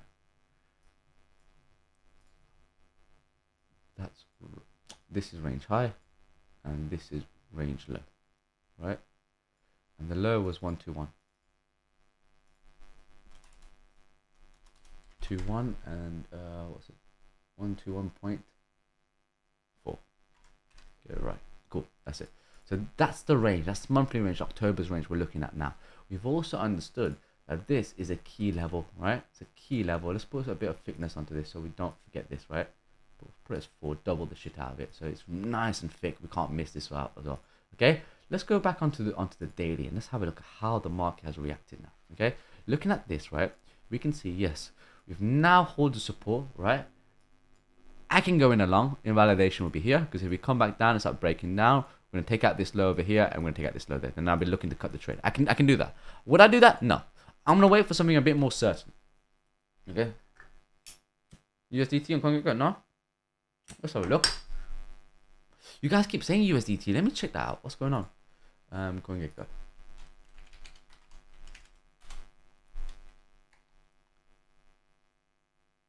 Where's USDT? Isn't it? Oh, there it is. Oh, it's dropped. Okay, it's going for a bit of a FUD. We've seen this FUD many times. So it's just dropped down. No problem, max.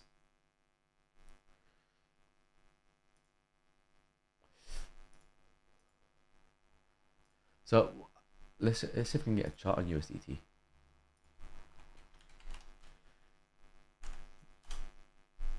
No, that's not right. Can I get a chart exactly of a USDT?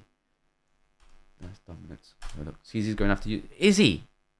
Ah, oh, BUSD is going to be the king then. No way. He's really is taking over, isn't it? He's really fucking trying to take over everything. USDT. I've got USDT, man. Let's have a look. I'm in a lot of USDT myself. I'm not going to lie to you. I'm going to shift it over to BUSD. 1 second. Wait, before I even do that, I need to see what the deal is first. Give me a second there. Has anyone got a thingy, like an article or something like that, or like a tweet? Because we need to actually work this out now. The game has completely changed. It's not what you want, or like, you know, it's not.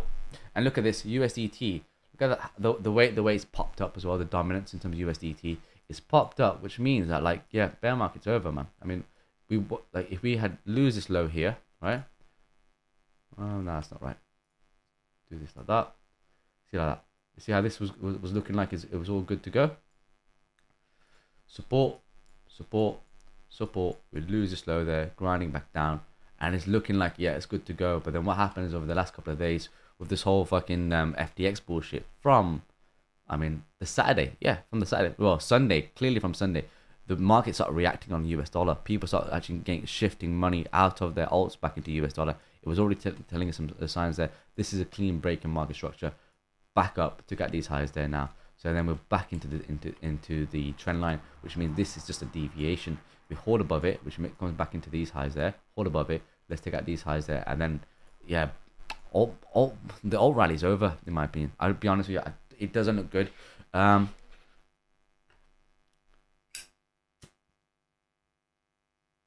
is it? Error.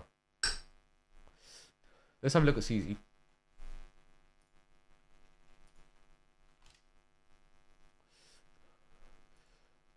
Has it got any tweet coming out? Check the Discord. Okay, safe. Let's have a look. I'm going to move this out there.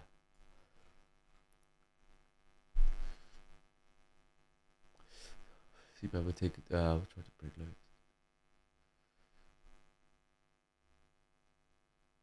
Yeah, today seems to be the day. Pirates was a bit speaking truth before I woke up. Yeah, let's have a look. Our banks. See, Goonie, when he talks, right, I'll tell you something. Shout out to Goonie. Goonie's a motherfucking don when he talks, man. The guy's an intelligent motherfucker. Hats off to him. He's the guy who's telling me right now. I think he's actually only speculating. He's the one who's talking right now. I don't know. I'm just speculating. 1 minute. So absolutely cold. If so, I don't know. I'm just speculating on it. So this normally happens when people are running to stable. Yeah, that's true. Yeah, he's speculating. So just take it easy, guys. Let's not panic. Yeah, let's not make this fucking like a panic stream, right? This is like really is. It's a speculation. Let me just wait 1 second. Let me catch up to what the Discord is saying on Goonie. What Goonie is saying in the Discord, and then we can actually discuss this then properly. 1 second. Then I can have my bit in there. I just need to read this.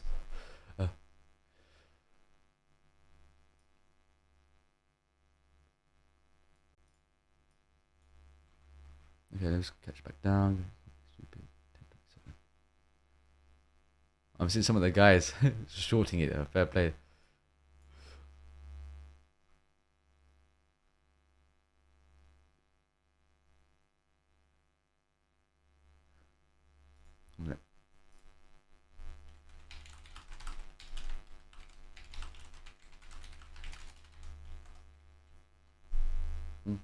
Okay, so let's have a look. So I'm just responding. I'm just trying to read what's going on there. Blah blah blah. The world is.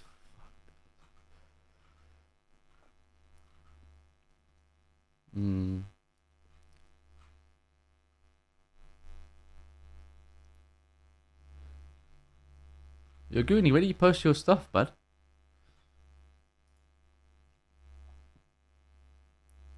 USDT, USDT, T/USD. Thank you, FOCC.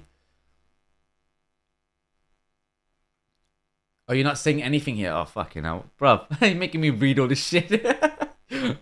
My bad, bro. Sorry about that. But yeah, to adjust, let's have a look. So he says, to adjust recent price fluctuation, Binance has topped up the SAFU, the insurance fund, to $1 billion USD equivalent again. I think I told the guys in the DCC that that Binance has an insurance fund of $1 billion already. They've doubled it up now. That's what it is. They topped it up. Oh no. Did they topped it up? But it was they definitely said they had $1 billion worth of insurance. But look, they got the whole transparency right here. What is SAFU fund? Blah blah. 2 big lessons. Cool. Nothing really going on. It's just a fuckery. So in terms of USDT, thank you so much for this. What's the name? FOCC. So we've seen, this is fucking Coinbase. Fuck off. USDT, USD. Binance, no. Binance? I think Binance was, yeah, we've seen this happen before, right? We've seen the fluctuation that happened here back in 2021. Look at this, how it dumped down and it quickly bought up, and it still, look, we have fluctuations over here. So if price, look, this is where price is supposed to consolidate, okay? Right here, so between, let's say about between this low here to around this side. This is where the consolidation of price is at, right? And we have moments of fluctuation. When you have fluctuations, you can like go into USDT and it holds the value up by a couple of percentages, like a trade as well. I remember like in the 2018, 2019, there was a scare similar to this as well. I think price went down. You know, a lot of us went into USDT, and obviously when price got back into its $1 area, 99 cents area kind of thing, it had, yeah, the $1 area, one to one ratio, then we gained something out of it. It was really good as well. And the same thing happened here. Fluctuation over here, fluctuation there, fluctuation. This is probably a scary one though. This was the main one that happened there, and prices dropped down and it fluctuated back into its place again on the upside. You got fluctuation on the upside there, and here was the most recent one over here. That's a nasty ass drop. That was it. I remember I was going back into USDT and then bang. I don't know where I got in, but I held everything into USDT, and then that's it. Back into fluctuation. So if I were to look at this, right, from a point of view of where is price going to, right? So we know, again, similar to this, you can't really do this as a range itself, but literally that's probably the range itself I'll be using for. So it can come back into here, fluctuate there, come back there, and stabilize in itself where it's supposed to stabilize. I'm not in any stress out there. There's no concern about USDT. Goonie's just freaking us out there. Goonie's just freaking us out. All right, cool. So that's USDT. So Bitcoin, let's go back to Bitcoin. Oh yeah, because we lost it all.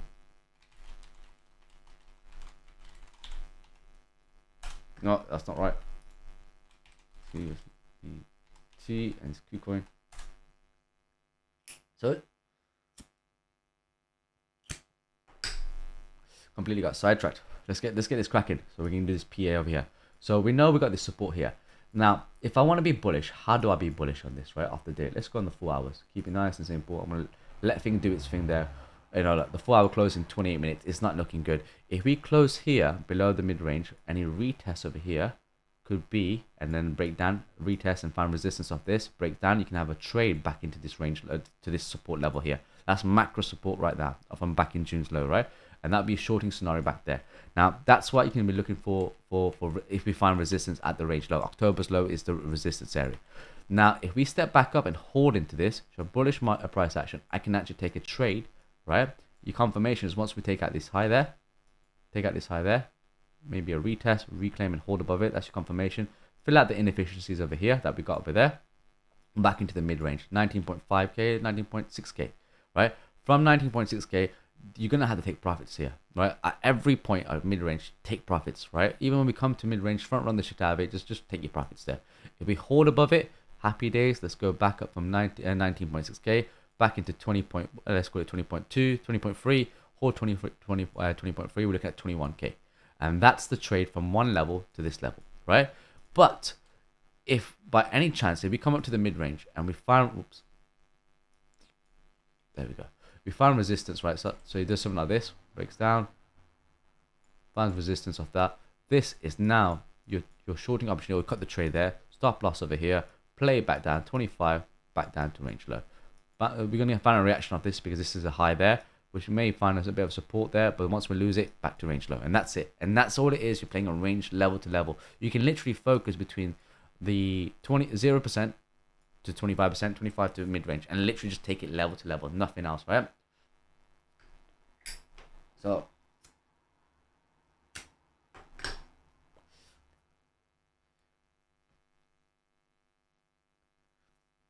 what's Kalen saying?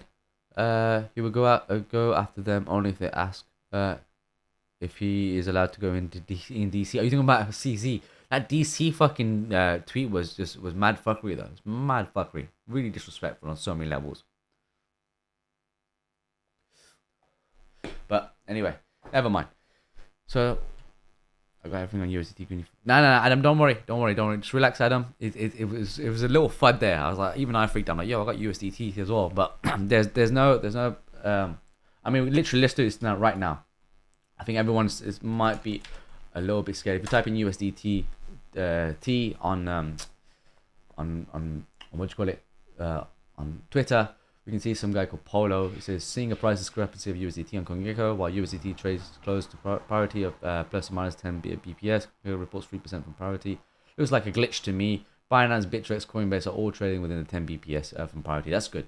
Nothing else. I mean, the only worst one I can imagine. Okay, so that's yeah. I mean, Justin Sun withdrawal. Nothing else, and that's like 19 hours ago from Justin Sun. Some about withdrawing some shit like that.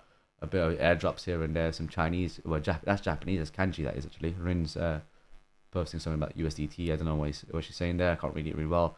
Some Shiba Inu Classic is just talking about giving away about got 800 million, 800k in his account. Good for him. No one gives a shit. But yeah, there's nothing to worry about. It's literally like if you ever see a scare, just go on Twitter, type in a search bar like the coin or whatever, in this instance USDT, and just go through and see what's going on. There's nothing really to be scared of. It's just literally a bit of a discrepancy that's going on CoinGecko. I'm not too worried about that as well, because if you look at CoinMarketCap, right? I will bring up CoinMarketCap and look what USDT is saying. Rank number 3. Yeah, we've got a bit of a thingy.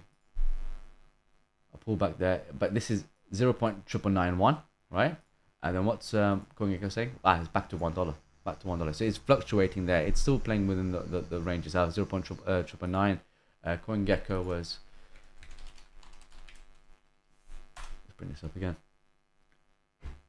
9.8. So you see there's a discrepancy on CoinGecko. That's really it comes down to. So 995 now. So it's a small. It's picking up now. Nothing to worry about. So if you guys got USDT, we're good. Paolo is the USDT boss. Is he? Shout out to Paolo. He's a CTO of Bitfinex and CTO of Tether. You give him a follow as well. It's always good to have people that you can listen to as well. Cool. Right. So Bitcoin. That's the bullish plan. Bearish plan is where we get a bit fucked up now. All right. So do you remember we did this at the very beginning of the show, right? Where was it? That's not it. There we go. We've done this in the beginning of the show, right? So now, for those who are a bit late, what we've done is this is a daily range. Okay. So daily, order block itself, 1 day. You guys can see this is the last Daink candle that came back up, makes the highs, comes back down, holds the mid range, and then shoots up, right? So we're in this range there. That's where we're playing in right now. So if I go back in well in the future time itself. This is what the range is playing now. So let's go on to like let's go on the 1 hour. Fuck it, let's go on 1 hour, right? And I did say to you guys, using the range like 19 point whatever K it was, I think 19.6K or some shit like that was the mid range of October's mid range, right? Was it 19.6K? Fuck, okay, let me get this right because I need to get BTC USDT coin. Yeah, 19.6K is the mid range, right? That's the mid range if we start to hold above it, which makes it interesting. Look at this now. 19.6K is the range low of this weekly range. Remember the weekly range we've been playing in? It's still the same situation, but let's narrow this down as a level to level play, right? So if I draw a Fibonacci from here to here, now I have something to actually work on with now. Okay, using that range we're playing there. I can go on the 15 minutes and look at what the situation is going on this side here. We've got a downtrend going on here. From this high to this low, we've got a downtrend here, which means that price may find support at the mid-range. Look at this. We've got a deviation of the mid-range, right? That's the mid-range itself. And if we were to hold it, and then the first high that is made from the low from here is this high. So if we were to break out this high here, let it do its thing. If it comes back down, find support, shows bullish market structure, I can enter in, playing it up to here. Once we reclaim and hold above this, then I'll be looking into this particular area here, just above the 75% range, which comes into place. This is the consolidation over here, which comes into place. Let me just draw that properly. Fuck. Control Z too many times. Let's do that like this. There we go. Right? Hold above it, back into this, reclaim, hold it, and that'll be my next set of targets there. Right? Which also comes into near to this trend line over here. So price can come into this trend line and then finds a rejection and breaks down. If it starts breaking down, shows bearish market structure, flip your fucking idea, right? If you're still in the trade, cut the trade because it's looking bearish there. And then what we're looking to do is play back into the mid-range. From the mid-range, we'll see what happens. If we reclaim and hold above it, we keep on the trade because this is a breakout and then breakout of the trend line. And then we play back to where? The range high, which is about 18.9K. From 18.9K, we'll see what happens. I want to be a bit cautious. Again, I'm going to have to use a lot of consolidations to help me out here, right? I want to be very cautious here because if you look at this, right, you see how price has found resistance here, and consolidated in this area here, comes back down, finds resistance, comes back down. So we could come back up and find resistance. And if it starts breaking down, what do? Cut the fucking trade. I'm not here to fucking hold on to this shit because you know what it is? If it's going to go down, it's going to go down. If this is a retest, I'm happy to flip bias and play the shorts on this way. I'm really happy to do that. It's not a problem because we are playing within this low here and this high here. It's a range bound environment. That's a deviation there. So we'll see what happens, which actually makes fucking sense to be honest. If I were to delete all this, right? Just delete all that. This is the range low. And this is the range high. That's the range that we're playing at there. And this is the order block. Right?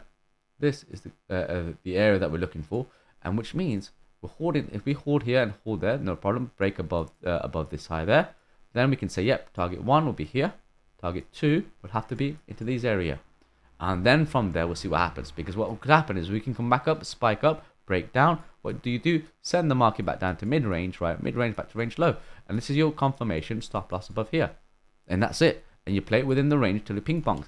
Now, if we do a breakout. Whichever side wants to break out, let's bring up all our levels there. We've got this here. We know this is the range high of that block itself, right? If we break out here, I can do a quick scalp, right? Let's just say out of here. Let's just do, yeah, fuck it. Let's just do this high here. Where was it? This particular high here. No, fuck it. Let's do this high here.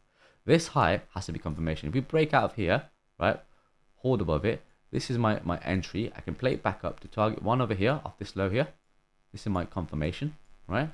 Target 1, and then playing it back to 19.6, which is target 2, which also comes in bound to October's mid-range. And then from there, we'll see what happens.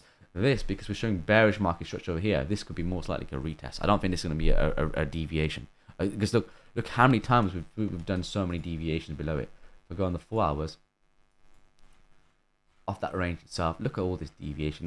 Look, we've got one set of deviation here, right? A second set of deviation here, third set there, a big ass motherfucking fourth set here. Are we doing another deviation here? I think that's it now. I think that's going to be it. Either 19.6K is going to be the top, and then we play back down.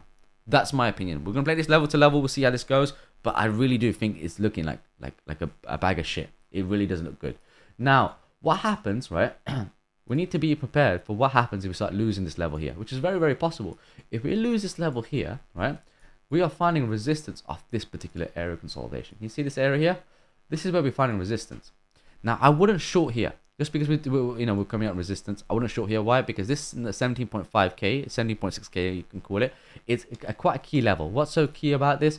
Well, it's the mid-range. It's the mid-range number one. That's the main thing really as well. If we start losing the mid-range, starts breaking down, this is your confirmation. I can play it back down to 25% of the range and then play it back down to range low. And that's it. And that's the trade done. I'm done with that.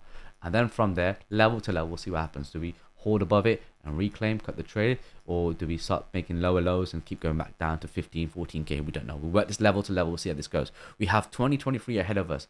I expect 2023 is going to have a period of consolidation. When it's going to consolidate, I don't fucking know. We don't know. We don't know if it's going to be in like February, March, April, June, September. We don't know. But there's going to be an area where price calms down because it's going to flush out a lot of guys out there, and then they're going to feel like giving up. The worst thing you can do is really give up. I'm telling you, that's the worst thing you can actually literally do, because if you give up, you're going to come back into either the middle of the bull run or at the end of the bull run, and you're going to end up buying the top again. So my advice is use the time to actually to focus on honest pumping. I mean, it's going to be pumping temporarily, but Bitcoin's looking heavy, and Ethereum looking heavy as well. So we'll go through that in a second, but we'll see how it goes. But you can't just because we're going back down and we're shooting down. Learn how to short. You know what I'm saying? Learn how to short. Learn how to play the game. Play the game level to level. And the bull run, right? Like once we make like generational lows and whatever the numbers are going to be, or I don't really care. But whatever the lows are going to be, let's say the lows are at 10k or 12k, you can start looking to start hodling onto your altbacks in preparation for the bull run, for the Bitcoin halving, which is going to happen, I believe, in May 2024. So that's what you can do. That's one thing. One option is actually, pay attention, stay with the game, just stay here. Just don't go anywhere.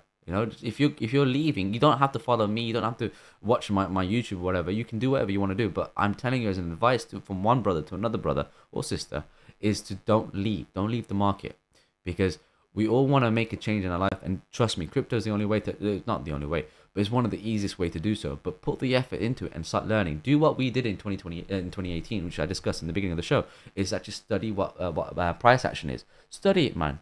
I'm telling you, is when you're studying this price action, it's your benefit. It's not mine. I mean, I've done all the studying. I don't need to do it again, but I'm passing on whatever I can to you guys. Do you really think what's up? House on honest pumping? Why did you pull your fib like that? I pulled my. I've already discussed. Just go back, Kaolin. You can have a look at it. That was it. I can't say no to people. That's the thing is. It's literally, if you paid attention, my bro, you would have seen it. I discussed it in the beginning of the show, and I discussed it like 10 minutes ago as well. Well, this is the high of this range and this low here. This is a block itself we've got over there. Price actually was consolidating in this area. Find support the mid range, and off it goes. Shoot up, play level to level, right? And all I did is literally draw a range bound into a Fibonacci within the block. And then, because the reason why I've done that is because that's where price is playing at. We're playing in that very particular block. That's all it is. Okay. Please help. I went down to 30 USD. What do I do and how do I build it? Okay. So, So, in terms of SICK, SIYCK, I mean, I'm just trying to think of something to say. Look, if you're on your last $30, right, you want to be very, very careful now, okay? Like, be on your last $100 or last $1,000 or last $30 or last $10. It's all good, bro. So if you're on your last $30 or whatever, you want to be very, very cautious, right? We don't want to lose money, all right?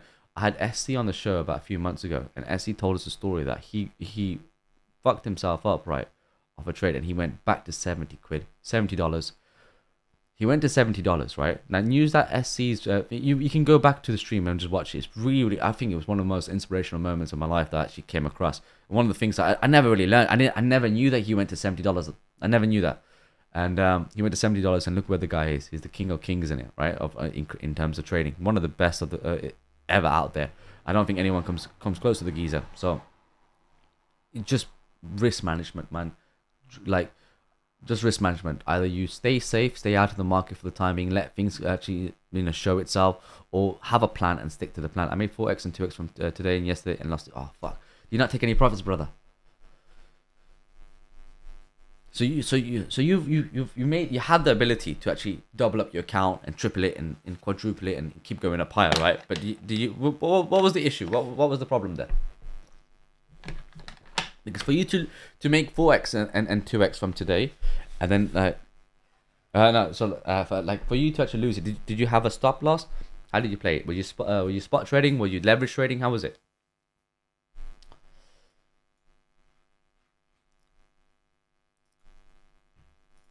Just want to have a look quickly. If we go on the daily, I got greedy and tried. Yeah, see, that's the issue there. The greediness. You have to actually remove that out of your idea. Look, bro, I'll tell you something like between us, right? And I know there's 64 people here watching. I'm gonna be honest with you. I started from the very beginning, right? When I started learning price action with $200 account, I liquidate the account many times, right? Don't think for a moment that I made it in one go. No, I liquidated the account so many fucking times, and I've been through that pain, and I know how it feels. It's fucking horrible, right? I'll check it out, Adam. I'll definitely check it out. Yeah, it's been horrible as well. But the one thing I can tell you is that you need to play the game as a gentleman. I've said this many times before. Treat the market with respect before it puts you in its place. You have to put the market in its place before it puts you in your place.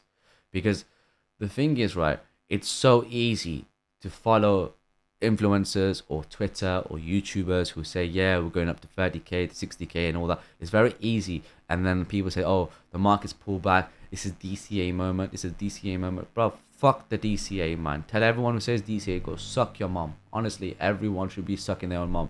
Because this DCA advice is the most dumbest advice anyone can give you. You don't DCA during the bull run. You don't DCA at the end of the bull run. You don't DCA during the bear market. You DCA, right? The only time you do dollar cost average is when price consolidate for a long period of time. When I say a long period of time, I'm talking about like, look at this motherfucker right here. This is a long period of time. Where was the range bound environment, right? Let me show you. Off the monthly. It was off the monthly. I actually remember seeing it. I've done this before.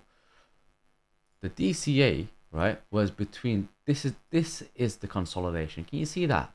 We had moments, right, of DCAing at the bottom, right? Spot buys, not leverage, right? If you're leveraging, you've got to be very careful. You've got to cut the trade, right? And that's a deviation there. We come back up and we step back there. These areas here are all DCA moments. These bottom over here. This is where you DCA. You don't fucking DCA over here, man. Fuck that shit, you know? You don't be DCAing over here. You're going to be fucking losing the fucking plot and being on amitriptyline and fucking, I don't know, like temazepam and shit like that, man. We don't want to be on that shit. We want to be healthy and safe and be smart. Now, if you think no, Ismail, you're welcome, man. You're never late. No one's ever late to anything, man. We've done quite a number of on the stream itself, but you can always go back. But risk management is key. Look at Aromatic saying it to you. Cryptique is saying the money you lost was a valuable lesson. It's a bit harsh to say that. Shit, dude. Cryptique, man. But it's true. It's true. Like, look, if you haven't learned like the idea that being greedy is fucked, look, bro, how are you being greedy when you got fucking Sam SBF being greedy as fuck, like with FTX, right? With with billions and billions of dollars. He had a net worth of 16 billion. Now he's worth under a billion. How are you being greedy, fam? Don't be greedy, man. Like, bro, like, listen, take your time, man. Just really and truly, like, there's no nice way to say this, but don't get fucked in your ass, man. Like, if you like that, it's all good, innit? But don't get fucked up in the market like that, right? Like, just take it easy, man. Just relax. Take profits. I keep saying this, level to level. Guys, come on, man. I've said this many fucking times. Level to level trading. Just take it to thingy. Like, if someone disagrees to level, go tell them, listen, do your thing and I'll do my thing. That's not a problem. But I'm telling you, as you guys tune in to actually understand PA. You understand what plans are. You want to see what all these things. And I keep saying this over and over again. I don't say this shit because it's a fucking catchphrase or a motto. I'm saying this because it's true. Take your profits at each level. I've had guys tell me that they have trouble taking profits at 25% and mid-range 75% because they're looking for range high. But when it doesn't go to range high, what do? You get stopped out. And then you look back and you have to go back and you're like, oh shit, 25%, I should have taken some profits there. Don't say I should take profits at the high, because you didn't know where the fucking high was. You messed up the fucking high. You know what I'm saying? So take it level to level, man. Take your profits and tighten your stop. Yesterday, Solana pumped up, right? I got in at $28 or whatever it is. It pumped up. I took profits at mid-range. I took profits at mid-range, right? And I have more than $30, right? A little bit more than $30, not too far off. Probably about an extra $20 more. But like I had $50. I've got like, and I took profits. I'm joking, by the way. But what the thing is, like, I took profits at mid-range, and I told the guys specifically, take profits, right? You have three options. Number one, bring your stops to break even. Number two, tighten your stops. Or number three, close the trade. That's it. That's all I said. Now, if they didn't listen, it's down to them. I'm giving you my advice.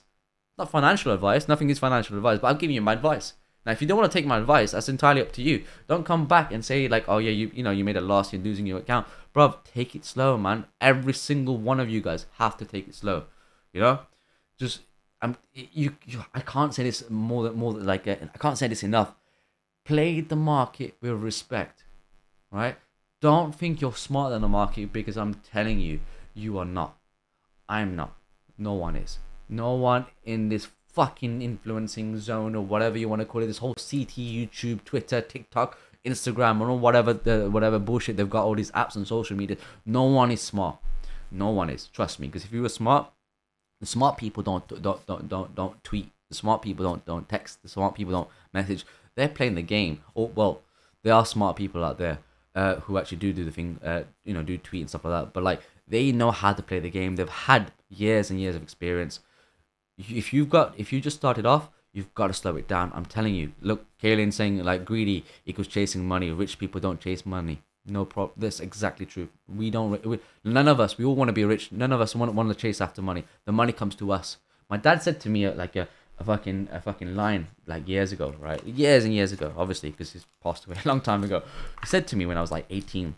I was working in a pharmacy, right? So what happened is like after I've done my A levels, right? I came out with my A levels. I did really well. I wanted to go to Liverpool University. My dad didn't let me go to Liverpool University. I was going to study pharmacy in Liverpool. My pops would, he knew the person I was, and he said to my cousin Ben, he's like, yo, listen, if I let this kid go to fucking to Liverpool, he's never gonna come back. And it's absolutely true. At that time, I was very, very hype. I was a very hype guy, like a very rebellious kid. And like everything that like my dad said, right? Like a lot of things that my dad said, if it didn't make sense to me logically, I always question. I'm like, but that doesn't make sense. And I would tell him, and he's like, and obviously dads being dads, old school dads, they'd be like, getting pissed off, and it's like, you don't listen to what I'm saying to you, blah blah and whatever. But it was my way of I'm trying to explore the world and trying to understand the world in my own way. I didn't want to blindly follow like a sheep. What my dad was saying to me. It's like, look, if my dad says to me like, look, you've got to be a Muslim in it, right? And you got to, I'm just saying this as an example. You got to be a Muslim. You're born as a Muslim. You have to die as a Muslim. You have to go and pray. You have to go do Hajj. You give charity, this and that. That kind of stuff. And that's the kind of style that my old man was. He was an old school kind of a guy. But the Quran itself, right? It says, Islam. We do not force people to follow the religion. It's a belief. If you have the belief, you are entitled to take that belief. If you want to believe, you will believe. If you don't want to believe, you won't believe. There's no compulsion. That's it. There's no compulsion in Deen, in Islam. There's no compulsion. We can't compel people to follow the religion, right? Quick story time in terms of how Islam was back in the days when the Prophet Muhammad, peace be upon him, and his family was actually was preaching Islam. The non-Muslims were living in the country. They were living in the country peacefully. No one forced them. No one took a sword at them. No one actually said anything. No one did anything. All they had to do was pay a tax. The tax was going to the poor people. It was spread to as charity, and it was also spread to look after the Islamic state, and also to fund to fund people, really. Just quick into it as well. But he never compelled anything. But my pops was trying to force it onto me, which is like, it's a normal thing. Many of us may have been, whether you're a Christian or a Jew or a Hindu, your parents are very forceful, saying that this is the religion you got to follow. But using that same ideology, so if the Quran says, right, yo, what's going on, Parrot? The Quran was saying to you, right, there's no compulsion in Islam. You can't compel people to follow a religion, right? You certainly can't compel people to follow Islam. You can't compel people to follow Judaism or Hinduism or Christianity or any of this religion belief, or even an atheist. You can't compel someone to believe in that and not believing in a God. It's the same situation, right? So what I'm saying is, we're shooting, bro. Parrot, who are you shooting, fam? God bless. But like the same thing that can be applied. That same concept can be applied in crypto. You can't compel people to believe that that is bullish or bearish. You have to take your own ideology and your own belief, your own technical analysis, your own views and opinions into what I'm saying, right? Take it in with a pinch of salt if you want to. I'm not saying I'm factual, I'm right 100% of the time. I make mistakes.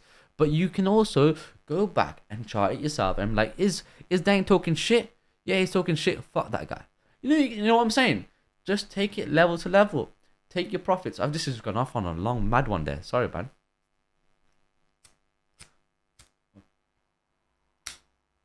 We need to end this really soon as well. This is going on for long. We need to end this. But listen, take profits, man. I'm telling you, just take your profits. Even if you take profits at a small scratch, take the fucking profits, man. Get better, get better. You know, practice, practice, practice. It makes perfect. And once you make perfect, trust me, the fucking game is a joke then. The rest of it becomes a joke. So we've done the bearish market thingy. Let me cover it one more time as a quick inflow, and then we do Ethereum. Then we call it a day because this has actually gone on for too long. I'm really sorry about this, guys. But if you have enjoyed it, please do smash the likes. And I really do apologize for like going off on a rant a little bit on like taking profits and shit like that. But like I come on this stream all the time every day, right? Not for me in it. I don't need to do this for myself, but like for you guys in it, because like there's a lot of new guys here who are trying to learn, who's trying to make it work and whatnot. So like I do wish the best for you guys. I really do wish the best for all of you guys, every single one of you guys, and inshallah you will make it. Like I do pray for that. So anyway, we're talking about this again briefly. Quick recap. This is the range itself. I mean, like, look, we're looking to break out this high. If we break out this high here, right, what we're looking for, then we can take a long, right, and then break out, reclaim, right, hold above it. This is your long, and you're playing it back to target 1, squeezing it down to target 2, right? We're gonna take this level to level. This is trust me, target 1 and target 2. Take your fucking profits. Don't fucking tell me that you've lost your account or you liquidated yourself. Just take the fucking profits, okay? Target 1, target 2. Once we reclaim target 2, see what happens. This is 75% range. Then we start looking for this particular area here. This area here, area consolidation. This is where we're looking at, and that'll be the target 3. From there, you're looking at this because look, we had consolidation, retest, retest, sell off. This another retest, sell off. As long as we're below this block here, it's fucking bearish. It's bearish. Don't be getting greedy. Even if you're getting greedy on shorts, don't get greedy. Right? Just because you saw like massive ass shorts and you're thinking to yourself, oh shit, if I actually short at 21k, I would have made a lot of money here and there. I could have made $10,000 or 50k or whatever if I did this stop loss here. No, fuck that, because we never did it. Right? We never did shit. Right? All we did, we watched the fucking market go down. We're gonna play this level to level. Stick to the fucking targets. Don't mess about. Okay? I'm telling you guys quite seriously here. Now that's target 2. That's target 3. If we hold above it and whatnot, that's fine. Let it go this thing. Take target 4. Take your fucking profits here. Then your target 5 is here. That's it. And that's your level to level play. I'm playing this smaller and smaller and smaller. Right? And I'm giving you these ideas how to fucking thingy. How to play this level. What's going on? SR said practice makes perfect. Free F1. Swing the blade. See stream live now. Best stream. Thank you so much for that, Ben. I really appreciate that. Appreciate that, Caroline. Really appreciate that, man. Vale, big love to you guys, man. I really appreciate you guys actually learning from me as well. But that's it. Take that profit there. If we get back up, right, because we don't know, right? We just don't know if this is going to be the area of resistance, right? If this comes as resistance and this breaks down, I'm happy to take a short, right? This is my confirmation, right? For example, playing it down, stop loss over here, playing it back down to the mid-range. Level to level. Target 1, right? Target 1, target 2, target 3. If we lose this low there, I can hold the trade, hold it down to this area. Take out liquidity there, 25% of the range. After 25% of the range, we go back to range low. We're looking at this level to level, right? From there, break down, lose this low here. Let's go down, range low, 16.2k, done, finish. Collapse the fucking trade. Don't hold the trade. If it sends down lower, it sends down lower. Yeah, I'm not looking to long yet. I'm seeing if we actually reclaim this high, take out this high. Yeah, I want to see a nice bodily close above here, and then we say yeah. We might wick into it, come back down as a deeper pull back into here, and then reclaim as a bodily close and go back up. That's very possible there. I think that's what's going to happen. But Sol might be up at 25%, but I think it's gonna be a short, in my opinion. It will be a short. It will be a setup for a short. So that's Solana. Ethereum. Now Ethereum is a motherfucker right here, right? Ethereum has come back to 25% of the range low. We've lost that mid range, right? So I was saying before, as long we hold, and that's the thing is, this was the range band environment. Now I didn't get into this trade, right? This was a range band environment right here. The highs I've been banging on for fucking time again. We smashed below here, and when we had a clean smash here on the hourly, I was like, yo, okay, this is not looking good, right? I was looking at this quite late at night, and like, well, in the evening, and we come back down to range low. We took out these lows there, so I was like, we could hold above here and play it back to mid range back to range high. That's a very ideal play. I'm like, you know what? I'm going to step out of this, and we've lost this low. Take out the liquidity here, and I did say to you, if we close within here, if we get a smash into this range itself, do not be afraid that we take out liquidity over here. We've done so. We've done the liquidity run. That's it. Finished now. Now we're at 25% of the range. We know we've got a fucking range bound environment going on over here, right? Let's just mark this out. 4 hours, because I'm trying to squeeze past this there, and then end this on the fucking and end this as well. So we've got range low. This is the range low, right? This is the range low we've been playing for 4 or 5 weeks, okay? Now what we're doing, we're coming back up, right, to potentially range high, to the range low. It could be a retest. This is a retest for us to come back down and break down and send back lower. That's a very possible scenario. So if I'm marking this out, let me mark this low out, right? Put this down here. Let's go on the 15 minutes. Now, let's have a look at what's going on. I'm going to do a Fibonacci from the mid-range to range low. I'm going to do a Fibonacci there. And can we see anything? Does this tell us anything? Let's have a look.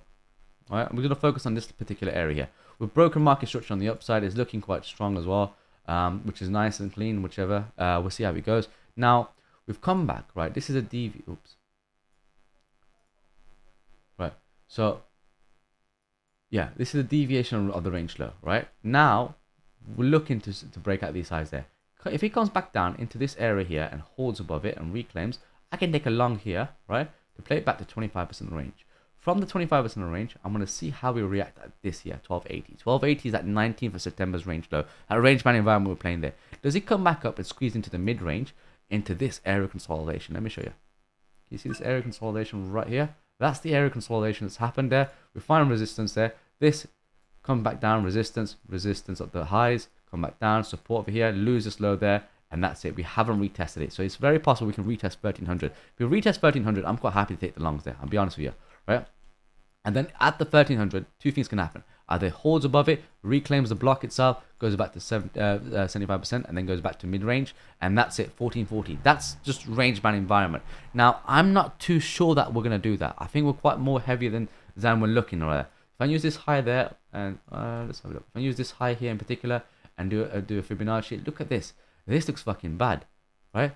For me to be bullish, right, reclaim and hold above it, get above the mid-range, that's your confirmation, playing back up higher level to level. Now, we've got this, right? Similar to BTC, very, very similar. We can see that this area is an area that's acting as resistance. We can come back up and, you know, if it reclaims there, finds a resistance there. If it holds, as long as it holds this low here and reclaims, we can play it back to 75 to range high. But if it comes back up, right, back up and finds resistance, breaks down between the mid-range, play it back down to range low, play it back down to 25% then range low. That's it, pretty simple as that. Nothing else to worry about. This is the range band environment band here to here, and it looks scary. If you look at it this way, quite decently, that's the range low, that's the range high, and look what happened. We've lost it, completely lost it. So we could still come back into here, and you have to work this at level to level. This is the area consolidation. You can come back down, find resistance. If it does this, that's my confirmation. Stop loss over here, for example. Play it back down, take out these liquidity. Well, target one there, and then take out liquidity there, and we see how we go down to 25% from the range low. This will be range 25% of the range. If we lose the 25% of the range, play back to range low. Range low will be what? July's low. Let me show you this on the 1 hour. On the 1 hour, there's the range low. We are back in this particular range here now. That's the thing is. So I'm very, very skeptical of this blue box. You know why? Because let me show you this now. I'm gonna hide my face for a second, and you're gonna see this now. Let me hide all this shit here. Let me do the 4 hours so we get a bit more picture in here. Can you see this particular area here? All right, you see this high over here. So we've got this high here is capping the market there, and this low here. This is where we're playing at. So I would like to focus within this particular range now. Oops. I would like to focus. Fuck off. 1 minute. Let's bring that back up. Yeah. Let's bring this in. I would like to focus on this particular range here, because we found support, the deviation there, support, and we sell off. If we were supposed to be bullish, we shouldn't be coming back in here. Because if I want to draw a trend line, right, for example, just look at this now. We'll draw a trend line here. It's a complete loss of the fucking trend line. My face is disappeared, fam. I'm just trying to show the side on the left-hand side. So, this is, if this was supposed to be bullish, we should have actually held in support. You know, I saw a number of people on Twitter yesterday, right, who, you know, drew trend lines and saying they're gonna buy here with stop loss here or whatever, and had alts like this as well, and then showed, you know, like, you know, play back up and whatnot. I did not like this. I did not like this. Why? Because we've already came back into this range. This is the range. I did not want to see us come back into this range. I said if it was to come back in this range, it had to be short-lived, get back up and reclaim. The fact is that we had a clean smash into here, and we took out this liquidity out from this low here after 4 hours. It's not looking fucking good. It was really, really shit, right? Yes, we found some support and we lost this now. So this is bearish. This is just a deviation of the trend line. So it was a fake out. Whoops. It was a fake out. So now what I'm looking for is literally from this range high. Remember the 19th of September, which is around here. This is the range low and this is the range high. This area here was what we were playing at. I can actually say, you know what? Fuck that side, right? I'm gonna probably focus on this here more likely. I want to see how price reacts up to here, come back down, find resistance, breaks down. This is my shorting opportunity. Play it back to the mid range. From the mid range, see how we react. If we break down, keep going down to range low. Let's take out this liquidity here, and I really think we come back down over here. Sorry, I really think this is what's gonna happen. If I turn the hands right, it's on my head. If I'm wrong, if I'm completely wrong, right? Like I said, I'm not looking to take any longs. I'm not looking to take any shorts. I'm not gonna try and phase this fucking. I'm not gonna try and force a trend line here. This is not a time to start forcing a trend line. Oh yeah, this is a good trend line. Look at this. This is a trend line we're holding, bro. Like how many mans are doing trend lines like this, trend lines like this, bro? Start fucking drawing a penis in your forehead and stop being a dickhead. Because what are you gonna say now? This is a trend line. Oh, as long as we hold above here, then we're good to go and we can go up here. But shut the fuck up, man. Because what's gonna happen if you start losing this area? You're gonna draw another fucking trend line. You're gonna start drawing a trend line from here. You know what I'm saying? Like you've got to play this level to level. Look, even if I want to draw many trend lines, I could do so. This is a trend line right here. This is a trend line. Look what happened there. This is a trend line. Then we popped up. Like the trend lines has to have a concept, a concept. It doesn't have a fucking concept. It's all bullshit. Trend lines, I don't like using trend lines so much. I like the use thingy. Bro, you last trend line hold. It's fucking mad, isn't it? Literally, guys. Play it level to level, man. The only way I can be bullish is... Let me bring this up there. The only way I can get bullish is if we get back above here. Hold above this low here. This is then... This 19th of September. If we hold this, we step back into the range. And then we can start playing it back to level. And then the high will be over here. This is the high. We'll play it within here. Then I can say we're playing in this range here. Then that'll be the next set of targets there. I don't care about this thingy Fibonacci. I'm taking profits, man. I don't give a shit. Take profits at each level. That's what it is. I don't try and go for maximum levels and whatever. Like, we'll try and get tick for ticks and shit like that. That's what they were saying in 2017, 2018. Bought the tick, sell the tick. Shut the fuck up. We didn't buy nothing and sell nothing. Let's just be honest, man. Like, end of the day, we're looking at this as a level bound play, and that'll be the next level to actually long it up there. Because once we get out of this, then we can say, yeah, that was a deviation of this particular range, and we're playing back in the range itself. But until then, right now, we need to focus that we're in this range here. So don't start focusing on it. Let me just delete all this. Don't start focusing on these price action here. Focus off this high here. This is the price action we're looking at. Zoom out. Start looking at what the fuck's price action is. Look for where the range is. This is the range there. We are in this range. We're taking out this low here once, taking out this lows over here and that twice, taking out this lows over here the third time. There's liquidity resting here. How many mans are going to be bullish? How many times are you going to be bullish going for 30k, 60k, 100k, whatever the numbers you guys want to say before you decide to say, you know what, I'm fucking wrong. It's bear market. Let's carry on. I did a tweet. I did a tweet as a thingy a little while ago, and listen to this, right? The tweet was saying that it's not about longing, right? In a bear market, is the key things you want to look for is key areas to short, right? And you can say to me that, oh yeah, you never caught the top. I never did caught the top. Then there were very very small handful of people who caught the top. Pentoshi's one, XO is another one. I can't think of anyone else apart from Pentoshi and XO. Those are the two people who called the top on the market.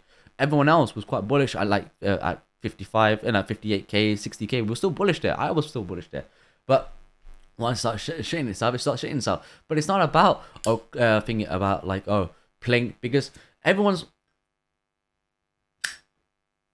mans are thinking. There's a lot of men out there, right, or women out there who are thinking that it's like this is support. I agree, it's support. This here is support.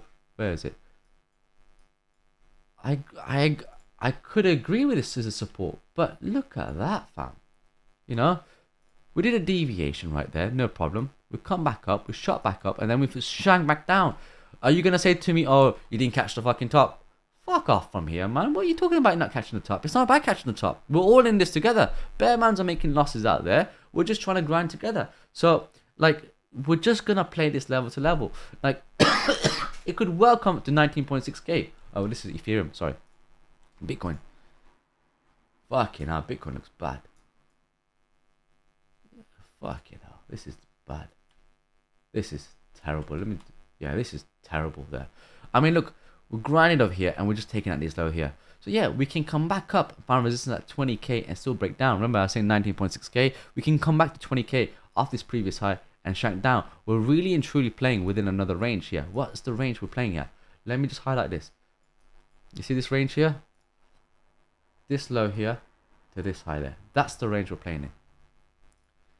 That was a deviation. We shank back down. So there's ranges within ranges within ranges. I've showed you a couple of ranges for you guys to play. So just take this level to level. Someone was saying Solana's pumping up. I mean, Solana, let's have a look. On the one, this can bring up the levels there. Let me bring up this. Let's just chart this out there. Solana is really playing within this range here. Okay, from this high to this low there. That's what it's playing at. Okay. And that's all. That's really and truly it for Solana. There's nothing more to it apart from that. Now, if I go on to what's the low? The low is 1849, 1838. No, that's not that. The low is 1835. Right.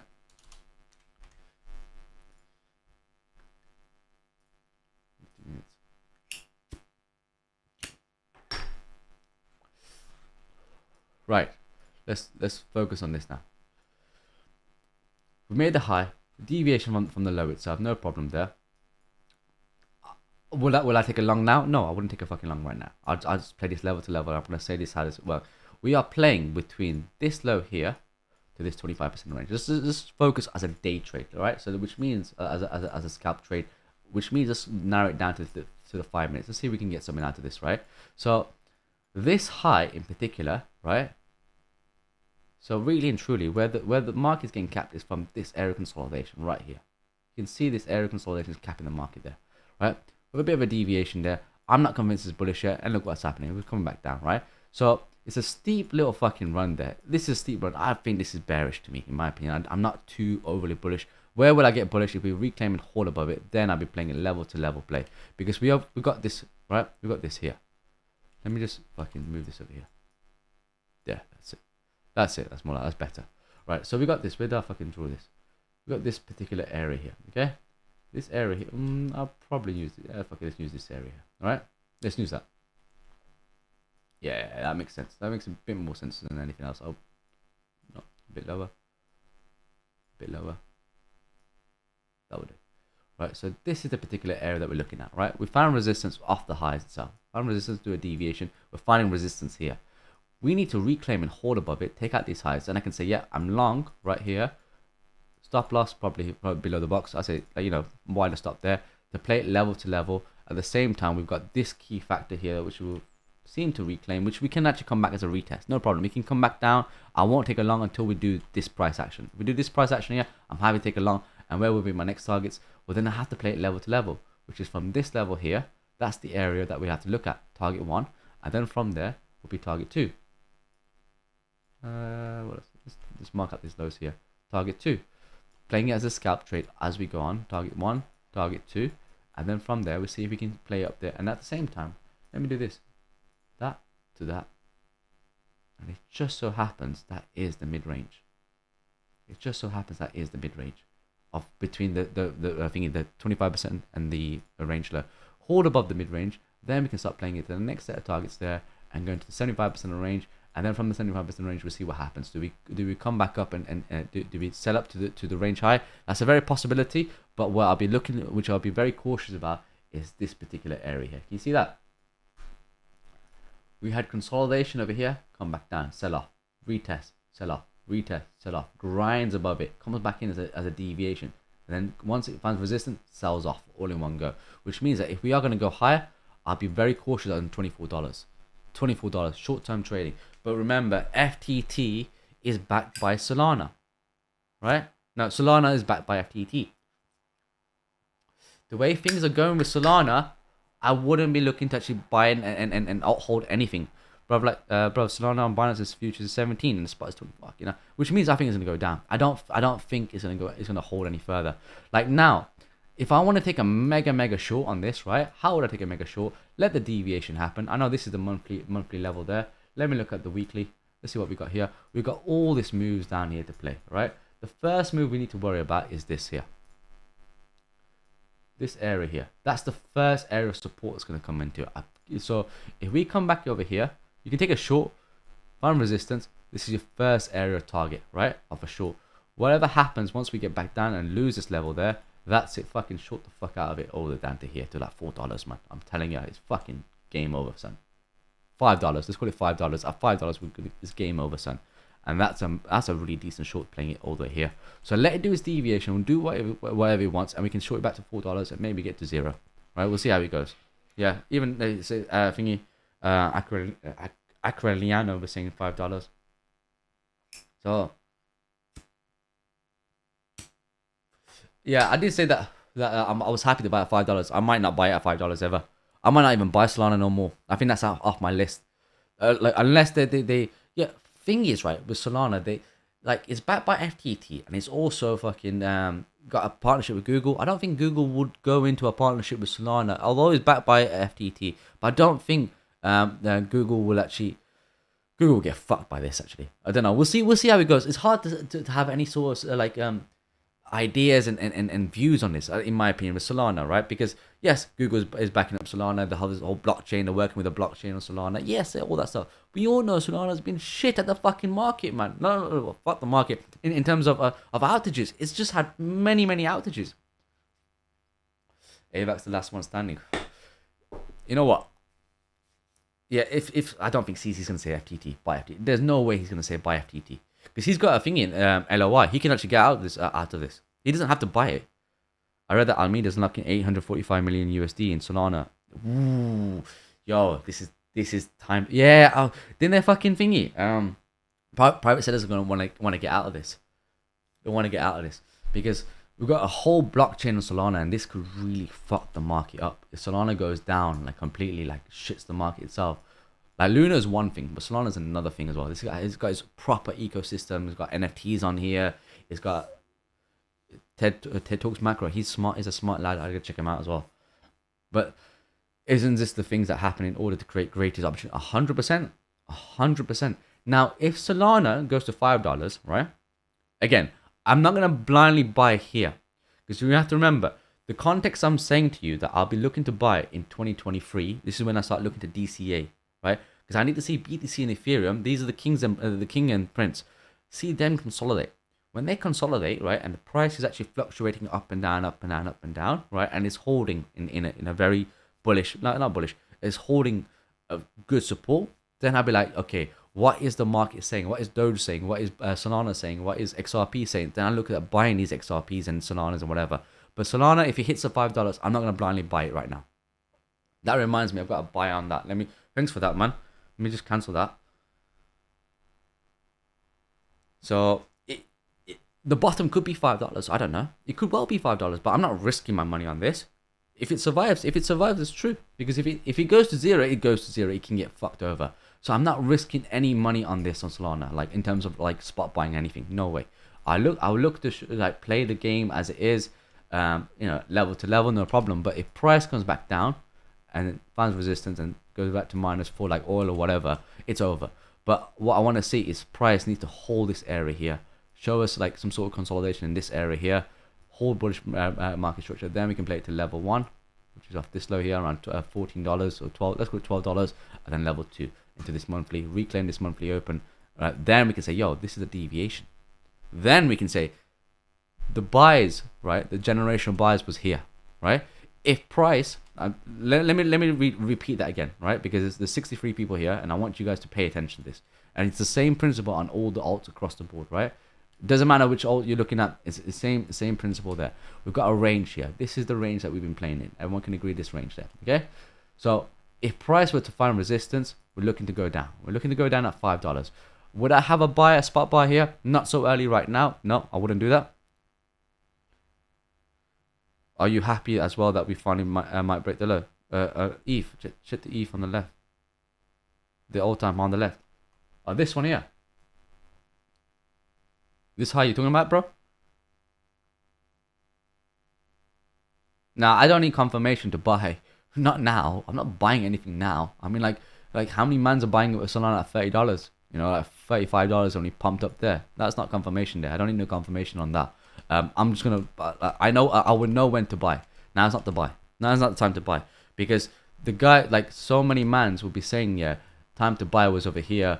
You know when we went to $200, right? Everyone was so bullish there. Then once, like, it came into this area, time to buy here, time to buy here, time to buy there, time to buy here, time to buy here, time to buy here, or here, or here, or there's all. Apparently, it's all time to buy. All this was time to buy, but I'm not fucking buying nothing, man. I'm gonna be smart with my money. I know how to trade the market. I'm gonna play it level to level, right? I've been trained quite well, and I understand how this works out, right? The global macroeconomics is not looking good. We're still in inflation. Don't forget that, right? So if price comes back down, right? We know, like I was saying, we got a range band environment. Fuck's sake. I'm gonna do this in Doge, and I'm gonna call it a day, right? If price come back down, yeah, I wouldn't mind having a small little spot buy here, right? A small buy here, just to have something in there. If price come back down, that does this, whatever, let it just do this range band environment and whatever. You can buy these lows as long as it's functioning and things are all going well. I'm happy to buy into it, no problem. As the price consolidate, I want to see this consolidation, whether it's here or whether it's here or whether it's here. I don't give a shit. I want to see the consolidation happen over a period of time. That's when I can say that's accumulation. It's a difference. This was all distribution. Distribution for what? To sell off. Clearly, it was a distribution because look at all these wicks here, wicks over there, strong wicks over there. We couldn't even take out these highs over there. It's just all accumulate. It's all distribution. I want to see accumulation. It's a difference to when to buy. You know what I'm saying? So like, you're gonna meet influencers who are gonna say, who would have ideas to buy. For me, my idea to buy is when we have accumulation. When we have a clear sign of price consolidating in a certain area, that's the time to start buying at the lows, mid-range, and range high. Because when we break above, well, not mid-range, range high, when we break above and show bullish market structure, then the buyers will become all in profits. Once we come into this area, that we'll have to understand if this is a deviation or a retest. If it's a retest, we'll come back down. If it's a deviation and when we get back into the range and we hold above it, that's saying, yeah, you know what, all these buys that I did over here it's starting to pay off. Because I bought at like $5, $6, $7, $8 or whatever I bought at, and it's now at $20, right? It's now at $20, which is what you're looking at, about a 4x or move there. Then we play it back to mid-range back to range high. Bull run happens, and if we go up, we go up. That's what happens there. Now that's thingy. That's what you call it? Fucking Solana. Doge is an interesting motherfucker one here, right? Now Doge, right? Rejection of that, complete rejection of this range band environment. I really thought we were gonna hold into it. It's not looking good there, in my opinion. It's looking like a bag of shit. Now, what I'm looking at is this particular area here, right? You're gonna be a bit baffled by this, but follow me, right? See this low here? And see that high there? This high? This is where I'm looking to see how price gets into. We're above the high there. I'm not too convinced. Yes, like look, this consolidation, breakout. Is it a retest or a deviation? We don't fucking know. This could be a deviation in the range. How do we know it's a deviation? If we start stepping back in, closing within this on the daily, yeah, I'm doing this on the weekly anyway, playing it back down to 25% of range, come back into this area over here, take out the liquidity there, back into the mid-range, and that's what it is. Now, let me change the color so I know this is a weekly. Now, again, we have a thin move over here. You see this inefficiency right here? That's all inefficiency there. I'm happy to buy over here at 2 cents, 1 cent, or whatever, these kind of areas. But again, I won't blindly buy at 4.7 cents. I won't blindly buy over here at 2.7 cents. I'd like to buy over here. It wouldn't be a mad idea, actually, in my opinion. But really and truly, if I were to actually work this out on the daily, let price do its thing. We're finding support, no problem, right? Is this support? Well, if the market starts shitting itself, I don't think it's going to hold for too long. I think the Doge will end up going down. We've got this inefficiency right here from this low, from this area here. We've got inefficiency to fill out and whatever. That's all possible and whatnot. But we work it level to level. If I want to take a short, right? If price comes up to here, let's say you find support, shows bullish market structure, that'll be target 1, right? We're going to find this area of consolidation over here. Once it comes back into here, let it do its thing. If he wants to do a stop run, let it do its thing, whatever. Once we come back down, shows bearish market structure. This is now my confirmation with a stop loss over here, playing it back down to the range high. If we start losing the range high now, or let's say we don't even do this fucking move over here, we don't do this move, and instead it's like, you know what, fuck you, we're gonna go back down. How do we play this? Doge is a very simple, easy way to play. Play level to level. We got a range high. Range high is over here. We're above range high, no problem, right? Let me go down to the 2 hours, and then maybe we can find something going on, right? So we got a bit of a consolidation going on, right? You see this area here? Probably 1 hour probably makes a bit more sense. You got consolidation, right? The consolidation we're playing it is between this high here and this low here. We've got deviations. The fact that we have 2 sets of deviation on the downside is not looking fucking good, and they're making lower lows. We do a stop run here. It looks like a stop run. Now, like I said, if I want to be bullish, hold above this, play it back to target 1 over here, and then we're looking for the order block up, the consolidation on the upside. If we were to hold above it and keep going up higher, right? If it comes into here, into these lows over here, breaks down, right? Whatever the deviation is, that's my short. Stop loss there, hard stop above the highs over there, play it back into here, come into the range, and either we have to see how we react off this high. Do we hold above it and break up, and then we can carry on with the longs, then we cut the shorts, take the longs. But if we start coming back into this range here, this is not looking good, because then we can already say we're going to come back into mid-range, which is this the macro weekly high, and then look at the range low. Once we get to the range low, we see what happens. That's the next set of targets there. And then if it does something like this, right, bearish market structure, right, we've lost this low over here, you know, we're finding resistance itself, then we can say we're going to take out liquidity of these liquidity over here, go down to 25%, and then we play it back down to the mid-range. There's liquidity on the left-hand side to take out. That's the way that I'm looking to play this. As this goes and unfolds, right, again, we have to remember, Bitcoin, if Bitcoin is at 12k, it's at 12k. If Bitcoin's at 12k and Doge is over here, right, at 5 cents, 4 cents, yeah, I'll look at buying some alts, 100%. I'll measure it up and see what it is. But if Bitcoin's at at 17k and Doge is at 5 cents, I'm not buying shit. I do expect Bitcoin to go down because we're looking very bearish and looking heavy. You know, we're having it's such a shitty ass market.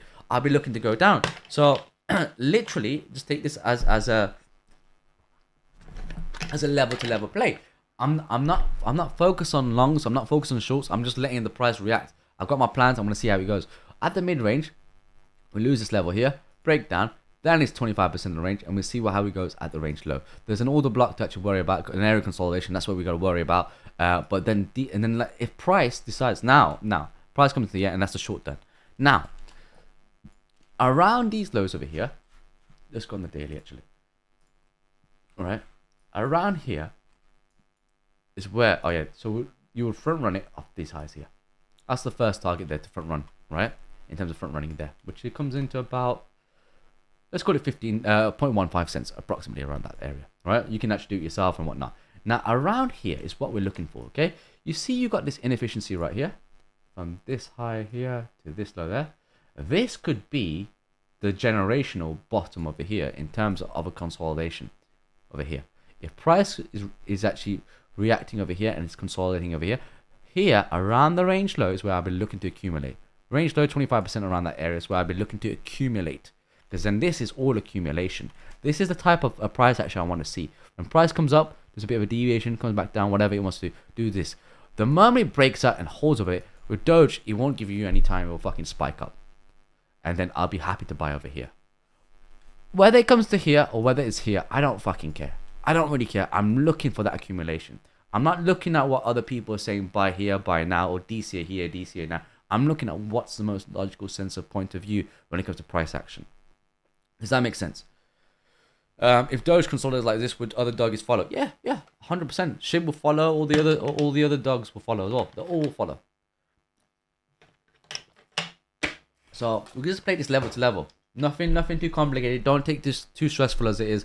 Let the market come to you. Don't try and short aggressively right now. Don't try to long aggressively right now. Just take your time. Take your time. Let the consolidation happen. It's a messy market. We still got a way out for the thingy, for the what should I call it? The fucking hell, man. I'm sitting here for too long, man. There we go. Yeah, still got a way out for the midterms election and see what dollar does as well. We've gone through BTC, we've done the Ethereum, we've done some Solana, did some Doge as well. Give you a bit of an idea. Let me touch on base and BNB. Look what's going on BNB.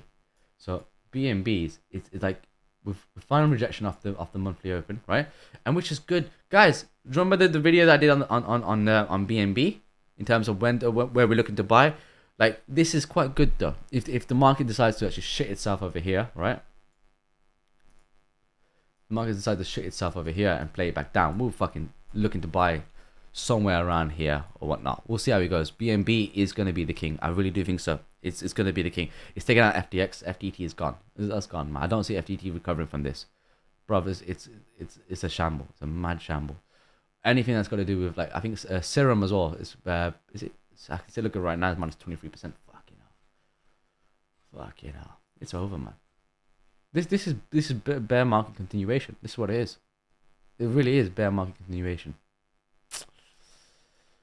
Man, I hope you guys, if you've got any alts and stuff like that, if you're holding any alts, be safe and just try and work this out, because it's not. Oh, fucking hell. Look at this. May low, may high. Completely generation. This is a complete horrible play. Delete all this indicators. We don't need this. I won't ever. I don't think I'll be looking at Serum again for a very long time. But really and truly, we've got to see what dollar index is doing right now. Like, see how it works out. What after the elections, after the midterms come out, we'll find out, because we're coming back to this range high here again. I wouldn't phase this. Oops.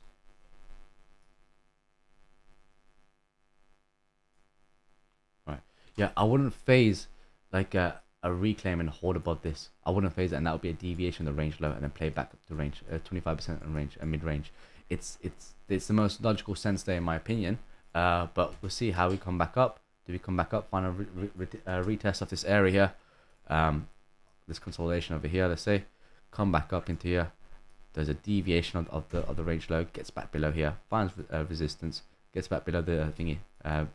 Bearish, bearish market structure. Send this back down, back into this area here, and play level to level. We'll see how that goes.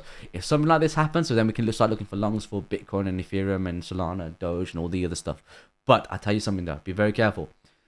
Just because dollar index is going to show bearishness, I'm giving an example. If dollar index show bearishness, it doesn't mean that Bitcoin and Ethereum can go to 30k and 60k. Get that out of your fucking mind. Cut it out of your fucking life. That's not happening now. Look at it in 2024, 2025. That's when we're looking at 60k. Right now, we need to look at each level as it comes. We went from 19.6k, we went to 21k. We're looking at these levels. These are the levels we're looking at. I don't see us. Look, if it proves to show massive bullishness, then yeah, we'll do that. USDT has to be better, 100%. K's got it right there. He's absolutely on the buys. So I don't see us, like, look, we're so excited about the bear market, and it's a shame that this whole, and it's true. It's true that the tweet I literally wrote down, right? It's absolutely true, and it's sad. It's really sad. I that's funny though. Bears be like headshot bang. Fucking hell, man. Fucking hell, headshot banging it. You're doubting me in it. That's what he said. Shout out to Leon. But it's true though. Not this one. What's the fucking tweet? Yeah, that shout out to Stan Trader for that one as well. The dirty short. That's macaroni and cheese. Yeah. Yeah, look, will be pretty harsh if the bear market rally has ended because of the Binance Beast FTX Battle of the Titans. I missed the 2018 bear market. 2022 is pure madness. It's savage. I don't know what else to say, man. We didn't have this kind of mess back then in 2018. You know, we didn't have many billionaires who acted arrogant and dickheads like that. What happened is in 2017, in the 2017 bull run, some made money. Some, not all. Some actually, made massive profits and were smart to cut the trade and help and hold it. Very small handful. 2018, we all learned how to trade. We all studied price action. 2021, we started making money. We forgot the 2018 days. Too many mans are getting too excited. It's all right, no problem. But they're getting taught a lesson. Now, the lesson that we watch, that we see that of other people going through, of getting fucked over, FTX, Luna, Celsius, free AC, Suzu, all these geezers, right? All these geezers are losing money now. Fucking getting smacked up left, right, and center. Don't be that guy, man. Don't be that guy. Remember where you come from. I've come from a poor family, fam. Like, I remember the nights where we didn't have any food, on the table. So me, my mom, my brother, and my dad would sit down at the table and just drink tea and fucking have toast. And I used to dip my toast in my tea, and that was dinner for me. And that's where I come from. I come from that kind of lifestyle as well. Very, very at the bottom, And there are nights, there are days, there are still days when I'm hungry, and I'll be honest with you. There's was it last week or last week itself, right? 2-3 weeks ago. Yeah, about 2-3 weeks ago.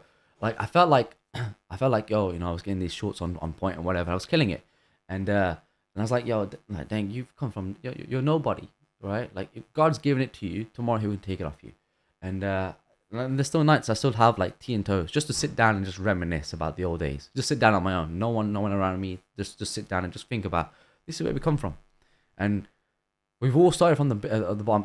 Every one of you guys have a story. Don't let your story be the end of you. You know what I'm saying? Like, don't, just because you make it in the future, or whether you make it in the bear market, it's very possible you can still make it in the bear market in terms of shorts as well, playing it in a smart way. But don't let this get to you and make you feel like you're better than everyone else. We're not better than everyone else. There are people out there who are better than us. There's definitely, I can definitely say hands on. There's a number of people out there who are way better than me. I may be good at my charting and trading, whatever. I may be good, but I don't think I'm the best. I'm good, but that's it. But don't, please, I'm begging you guys, each and one of you guys here, don't let it get to you. Don't be cocky. Don't be arrogant. You make your money. Just take some money for charity. Just be humble. Be cool. Like whether you're religious, do things in the act of religion. If you're not religious and you don't believe in religion, it's not a problem. But do things in the act of charity, of good. Like be true to yourself, bro. Like it's like Jack Harlow says a bar in thingy I think it's called Tyler Hero Tyler, something like that. It's a song. It's a bar that hits hard. It goes, y'all are I can't even speak it. Y'all are dressed well, but you ain't got soul, and you just can't.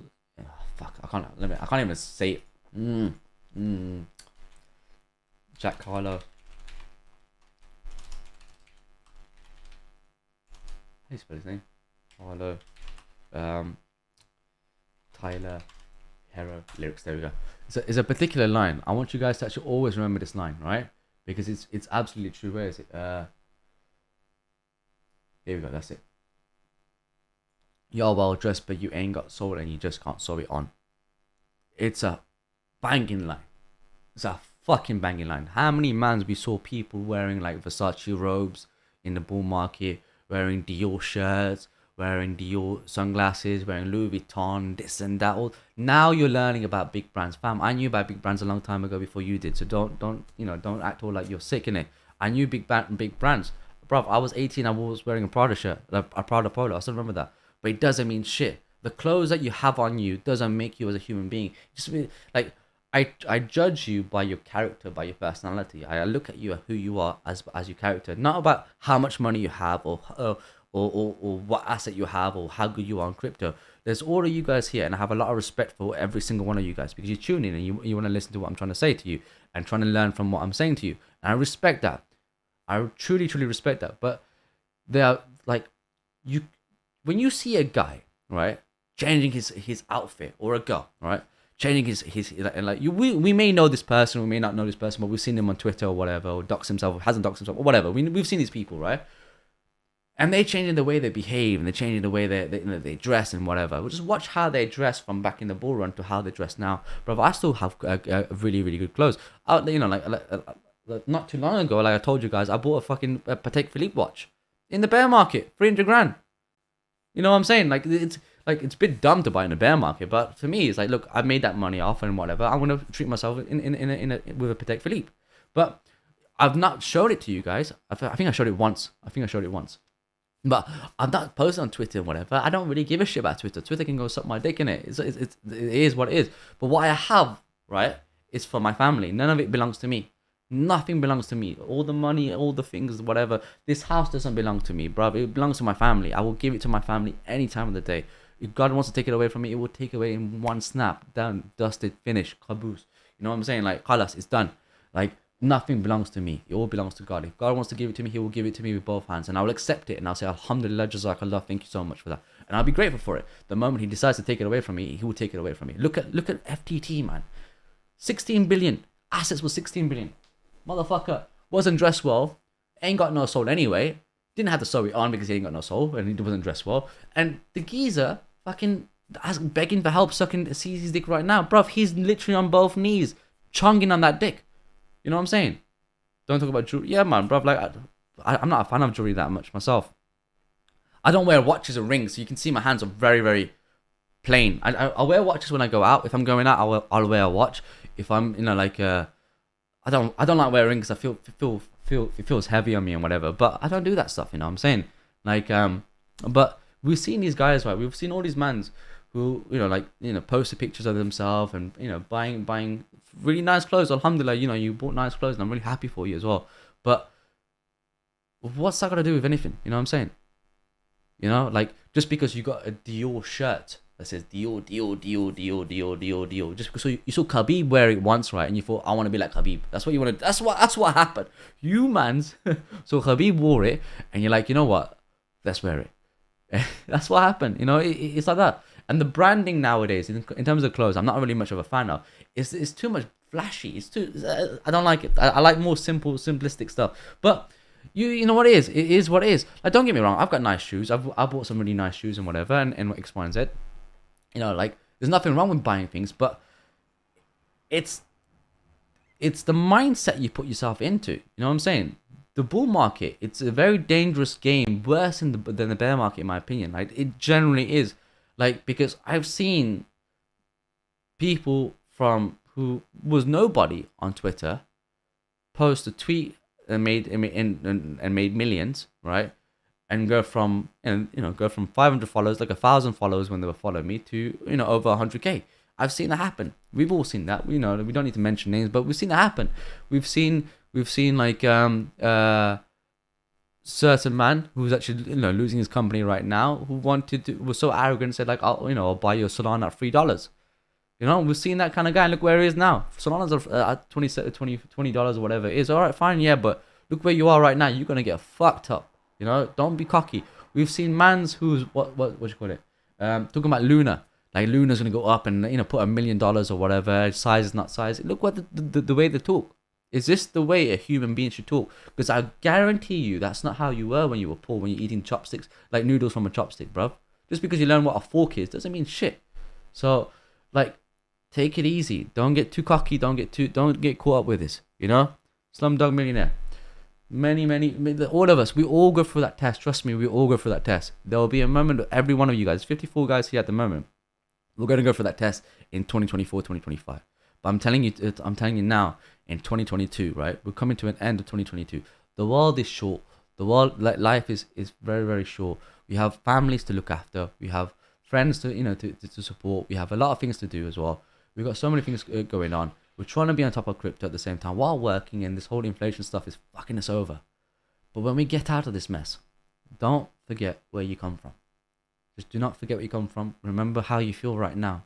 If you're holding alts and you've seen alts dropping down like 5, 10, 20%, and it's been non-stop just carnage, remember how you feel right now. Because when you come out of that mess and you start feeling more comfortable and you got an account of 100k or 500,000, even 1 million, or maybe more, inshallah, by God's blessing, you get a lot more than that.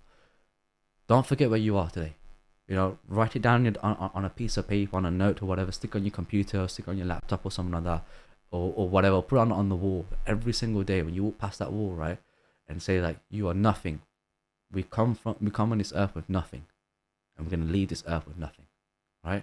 Whatever we have is a gift. It's a gift. We treasure it, we cherish it, we respect it. Be respectful to other people. We be respectful to our properties. Be respectful to food. I mean it. Food is really important, because there's people out there who's not got food out there, but we're throwing food. Like my little sister came over. My sister came around a few days ago, and there's half lasagna there, right? Like she ate a piece of lasagna, half of it, and she left the other half, and she's gonna throw it in the bin. I got really upset. I'm like, yo, bro, like how are you doing that? Like you're like, and the thing is, I don't blame her. I can't blame her, because she lived in a time where things are a lot more comfortable for her, right? She didn't go through the times where me and my brother and my mom and dad went through. Well, obviously I wouldn't have gone through what my mom and dad has gone through, but she doesn't forget that. Like she won't know that. So I gave her a bit of a little lecture. I didn't tell her off. Gave her a bit of a lecture. And she decided to say, you know, she respect the food. I was like this food, one day you don't know if this is going to be your last meal or not, and that kind of stuff and whatever. And she ate the whole food, and then now she was hungry. Bless her little soul. But respect food, respect property, respect other people, respect everything else, man. Because trust me, when you have respect for this, when it gets removed from you, it doesn't hurt. It doesn't hurt as much. It does, but not as much. But when you are good to people and you're protective and you do the right thing, it's like karma. Karma's a bitch in it. If you do bad thing, if you do good, if you have good karma, you have good good energy around you, people flock to you. You know. So just take it easy, man. Respect everyone else. Have a good day, and just, you know, don't, if you see someone down, pick them up. You know, trust me. You pick someone up. I tell you my stories about my depression and my suicidal stories or whatever. It's because I'm hoping that someone, I'm not saying I'm hoping someone's going through depression. I'm not saying that, but I'm saying that we all have bad days. You can't walk a mile in my shoes, and I can't walk a mile in your shoes. We're never going to be able to do that. We can't swap shoes. You got your life, and whatever deck of cards you've got, deal with the deck of cards. Stick to the deck of cards and play those cards really well. That's all you got to do. But I can respect the fact that there are people out there who's going through a really tough time, who feel suicidal, who feel depressed, who feel really down. I know this feeling very well, because I've been through this. When I say suicidal, like, I mean, like, I wanted to kill myself and end my life one moment in time, a long time ago, 7 years ago. Was it 7 years? I know the date. It was literally a week before my birthday. 2015. Let me tell you. I can tell you the date exactly when. 2015 November. It was a Monday. Yeah, on the 9th. It was the 9th. So today literally is 7 years since I actually tried to kill myself. Been a tough time. Don't get me wrong. It's hard, but I've come out of it, and it's all blessed in it. But you need to have the one thing is, like, look, if you don't believe in God, look, I'm not preaching Islam or anything like that, or religion or whatever, but the one thing that saved me was God. I really felt like having that belief, putting my belief into God, and trying to become better and focusing in that kind of stuff. Oh, sorry, but no, I'm trying to ending in a better thingy, and, like, you know, trying in the right way, and things got better for me. There's a light to the end of the tunnel. Wherever you're feeling, there's a light to to the tunnel all the time. I promise you that. You may not feel like it right now. You may feel like you're suffocating and you're drowning this sea of problems and issues and interests and whatever. You might be feeling that, but I'm telling you, I guarantee you, we're gonna get out of this mess. One way or another, we're gonna get out of it, right? We're gonna do this on a day-to-day basis. I've not let you down on terms of actually coming into stream and spending, like, 2.5 hours with you guys. I'm happy to do that. If any of you guys ever feel down, message me, shout out, put it on the chat. I'm sure all of us will actually respect you and help you out. We're gonna get out of this. In 2020, like, we're gonna we're gonna have the market do its thing. If the market shits its bed, let it shit its bed. No problem. We're ready for it. We're ready. We've been preparing for this. And you, in the meantime, are preparing for the bull run, right? So how do you prepare yourself in the bull run? Learn the price action. Learn to master psychology, the psychological aspect. Learn to master the greediness out of you. If you can remove that over the next year, you're gonna be okay. I promise you that you're gonna be okay. It's hard. I know it's hard. Trust me, it's hard. I've been here. I've been what you're feeling right now. I've been through that exact same pain, the exact same tears that you felt. That the stress at night time before you go to bed, and you're thinking about the price. You're like, oh my god, and you're looking at your phone. I've been there. It's funny. It's funny to me now because I've been there. I know exactly how you feel, and I'm telling you, we're gonna get out of it. Take it easy, one step at a time, level to level. It doesn't change. All right. Take care of yourself, and I'll catch you guys tomorrow.